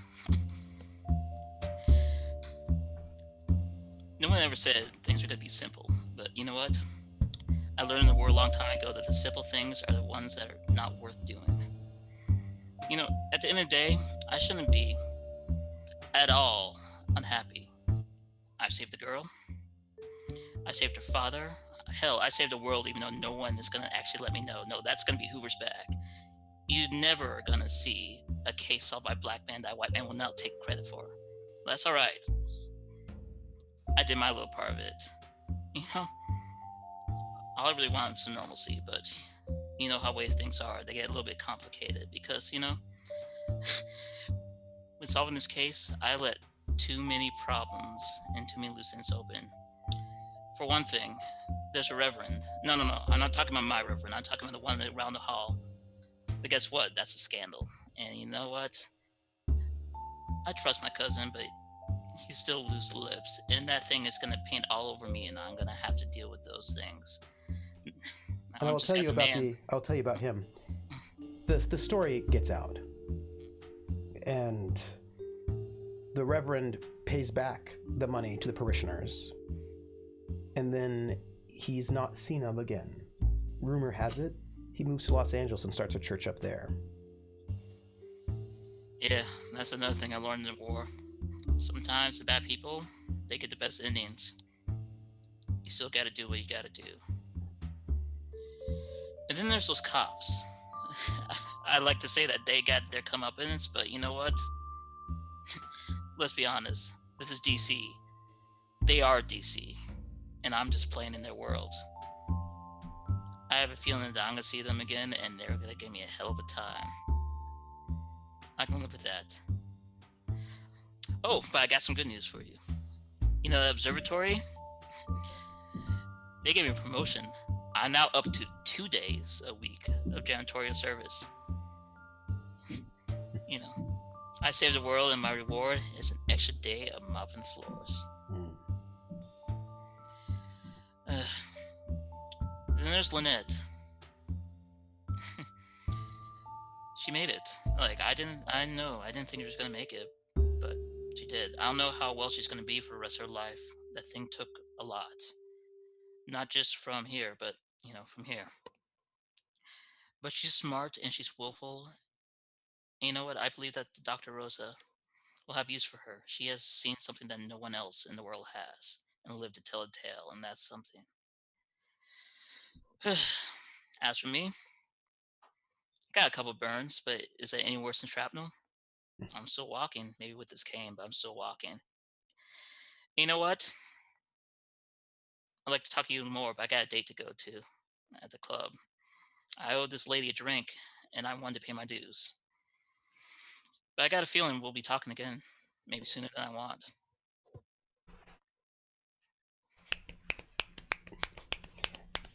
And the last bit of business, there's one last bit of business. For having successfully completed Capital Color, you have experience. You have a choice. You can either add a new investigative skill, which, considering what has happened, I imagine might be Cthulhu Mythos, or you can take a tick, and after 3 ticks, you can increase the dice of one of your skills. I'm gonna take Cthulhu Mythos. Cthulhu Mythos is now yours. And so it is done. Thank you so much for this. I survived! It was close. It was close. I had some questions about that. But in this moment, I want to say we just got a donation. Space Cthulhu just donated $50, which is actually a 1 session's pay for our AJ. So thank you very much. With the message, "See ya, Earth Cowboy." Thank you so much, Space Cthulhu. Space Cthulhu has left the building. I must say, I didn't kill it. But I made it uncomfortable. But it left. Thank you so much, AJ, for being here. And also, we have some bits. Rissa gave us bits saying, forgetting sound back. Woo! Right? So thank you for that. And also, we got a resub from somebody named Flowers for Algernon. What? Who says, who's the best? AJ's the best. That's what I'm going to say, it said. I did not say that. Say the truth. Tell the truth. What did I say? Who's the best? Trooper's the best. And how do I get how do I get out of this Cthulhu mess? Poor Langston needs a rest. Thank you so much. First off, I want to thank everyone who's been here throughout this adventure, who's been here to be part of this. We would not be able to do this without you. Having you be here is what makes it all worth it. And I want to thank AJ for being a player. I will say I recommend this game to anyone and everyone, but I will tell you, it is intense. It is a very intense thing for a player to be the only player in that adventure. They've got no one else. They've got no other players to bounce off of. they've got to be on the entire time, and AJ has been amazing, and I am just in awe and in honor of his commitment to Langston, who lives to fight another day with some problems, but A will lot of live problems. to fight another day. This is the most unique experience I've had in a game because it's a single player, all decision points are on you, Yep. and you have to make like this. You have to make these choices along the way. Of I have resources. Do I use these resources just to stay above water? Yeah. Because it's never you never have a surplus. It feels like. Mm-hmm. Or do I make it worse to have the final push? Because I feel like, especially at the end, I had no string Mm-hmm. left. Like if I rolled extra bad, I had nothing left. Yeah. And I'm like, and I'm just like I'm just questioning myself. It's like, did I spin all the wrong things in the wrong places? And also, I want to add, Trooper, you're fantastic. You're an amazing GM, and I am so thankful to play with you. And we have to play again now. Yes, I we want to know do. what happens to Linkson. Me too. Langston is alive, which means there are more adventures to come, which I'm so excited about. So expect there will be some more Cthulhu Confidential. And I'm also excited to get Jackie Dash back as Vivian Sinclair, cold as ice. I feel like that's going to be also pretty awesome. Crossover. But also, I want to talk to our young, drunkly romantic, best kind of worse, Marcus, to see if he'll perhaps make a new Los Angeles-based investigator now that his investigator's dead. The old man Dex is dead, and so that we can have some more adventures with him as well. And that was amazing. I thank you, and thank you to Chris Spivey, who wrote this adventure, and thanks for Pelgrain for creating this amazing system, which is really cool, folks. I love how you cannot die before the end of the adventure, but you certainly can die at the end, and it might be you were close. Oh yeah, I thought I was dead. Like because honestly, when you said I had a problem when I flipped the switch, I knew immediately what it was, which is this entire house is gonna go up in lightning. It's like I'm just gonna die, but you know what? As long as Lynette's fine, because I thought she was dead from like I was like early to midway through session 2. I was like, she's gone. I just need to end the thing. But as soon as she was alive, I was like, oh fuck that, she's going to live. And it will take time for her to recover, right? To get her life back. But she will. I mean, I am sure that she will be able to sort of sing again. And the thing is whether or not she can get the money to support her dad, but so that she can also go to school, so that she can then, travel the world. And I hope that your Anansi carving helped you in that last moment. I have a feeling that somehow it did. Like somehow it like sparked some piece of lightning to not go into my heart or something like that. Like I know somewhere Dr. Rosa is just smirking and like darkened the room with her fingers steepled.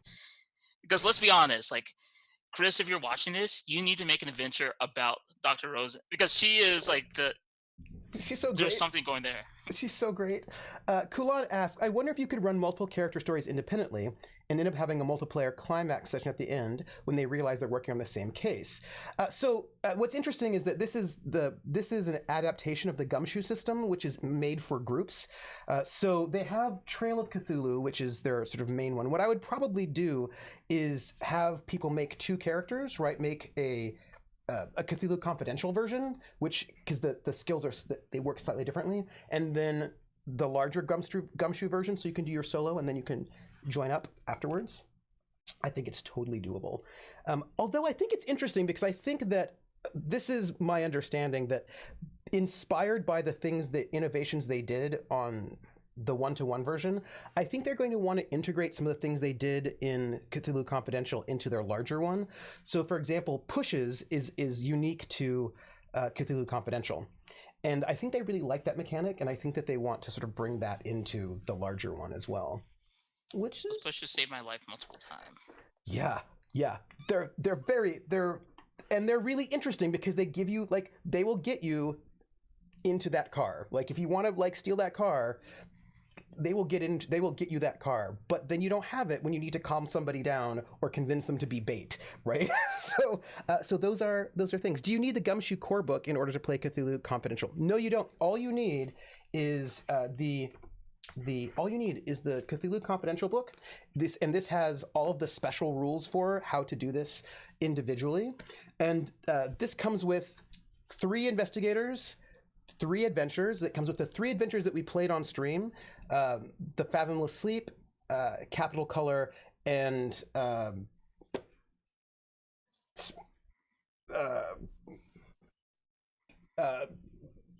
the waves. Hold on, I'll just look, and then I'll know. Give me a second. The one with the ghouls was the Fathomless Sleep. Fatal Frequencies was Vivian's. And then this one here, Capital Color. So you get 3 adventures in there, plus the entire system. And it's actually very cool, because what you get is information about how to do one-on-one, and then you get information on Dex Raymond. Then you get a whole section on Hardboiled LA with all sorts of adventure hooks and ideas and maps about what LA at the time was like, and then the adventure. Same thing, you get a whole section on New York in the 30s and adventure hooks and things about it, and then also the same thing with DC. So if you wanted to run your own adventures in DC in this time period, there's a lot of information about DC in this moment. So it's a setting book, as well as 3 adventures, as well as the core book itself. And you are able to make your own investigators. If you're going to do your own thing, they give you all the rules on how to make your own investigator, and how to do this in different ways if you wanted to. They just have the basic advice is that all the investigative skills should be covered either by the investigator or their contacts. So when you make an investigator, they have a certain number of investigative skills that would be theirs, and then you would want to make sure that they have contacts that cover the other investigative skills that they don't have. So when I talk to Drunkly Romantic Marcus about making a new investigator, we'll make that investigator, we'll figure out what his skills are, and then I will make contacts that will fill in the rest of those skills for him. So that's just all you really need to do. And by Rosa. Could be Rosa. And then here's the one thing I'll show you. Where is it? Knights, Black Agents. Here you go. They also now have, in case you're interested, and I just gave the code. If you want to get Cthulhu Confidential, you can get it for 10% off at their store, because they gave us a code. They also came out with their second one-on-one game, which I'm also really excited about, which I will have to get. This is Knights Black Agents Solo Ops, and Knights Black Agents is another one of their games where everybody is basically, it's like Jason Bourne meets Dracula, where you're all secret agents for the government who have realized that there is a terrible conspiracy of vampires, and you have to go and kill the vampires. So you're vampire hunters, secret agents, and that's a regular thing. They just made a solo version of it. And this is all the sort of information on how to be a solo spy murdering Dracula. Well, lots of them. So they've got 2 of them now, and it's very cool. I am a fan of it. And I'm excited to see how Knights Black Agents plays as well. So that's and now Rissa can actually read the book that she bought with the discount code and not get spoiled. Oh, also, by the way, Pelgrane Press, like a couple other presses, are really great in that if you buy a hard copy, a physical version of their book, you also get the PDF. Which is super useful. Oh, so good. I think everyone should do that. So, AJ, how are you feeling now that you've finished this adventure? I feel relieved. I mean, I really like Langston, and I was preparing myself to die at that last scene, and then it's like, okay, he lives to fight another day. A bite. Right? I think it's good. Yeah. And I'm doing well too. So, everyone, I want to thank you all for being here. Thank you so much for being part of this journey. AJ, where can we find you? You can find me on Twitter at Algernon Bolden. On Twitch, I am at Flowers for Algernon. I don't do a lot of solo streaming, but I am in various tabletops. Apparently, I'm coming back. So you'll see me there. But yeah, primarily use Twitter, and you'll get news about sometimes politics, and mostly about gaming and tabletop. So. And what else do we have? So you can find me here at Trooper SJP on Twitch, and I will be running a new RPG, French Resistance, using Fate Condensed, in 2 weeks. That'll be a Friday, so not next Friday, but the Friday after at o'clock, probably 7, but we're going to have our session 0 tomorrow to hammer out the exact time. So there'll be French Resistance using Fate Condensed Fridays starting in 2 weeks, and there'll be more Cthulhu Confidential when we have time. And you can find me on Thursdays at 6 p.m. here. Playing Mac games. We're currently playing Telling Lies, which is an investigative sort of video game, and then with videos. Of course, it's a video game. And then Saturdays at noon, I'm playing The Outer Worlds, and Wednesdays at Tales from the Grim, you can find me playing The Witcher, where I'm playing a Not Bard. I am not airing the Session Zero. Usually we don't air Session Zeros because that's a space for the players to make their characters. We talk about lines and veils, and they get to know their character a little bit without the pressure. So Session Zeros we try to do not live, just for the players' sake, and so people get their comfort before we go a little bit more relaxed. And also we do tech work, and so those are my socials. I've got a Discord you can join, hang out. You can follow or subscribe if you like. You can find me at Academic Foxhole on Twitter, where I am long-winded. You can also support the Patreon, Academic Foxhole, if you like. It is to help support the show, to pay for the cast, and also music and overlays and props and costumes and anything like that we need. And that's everything, I think.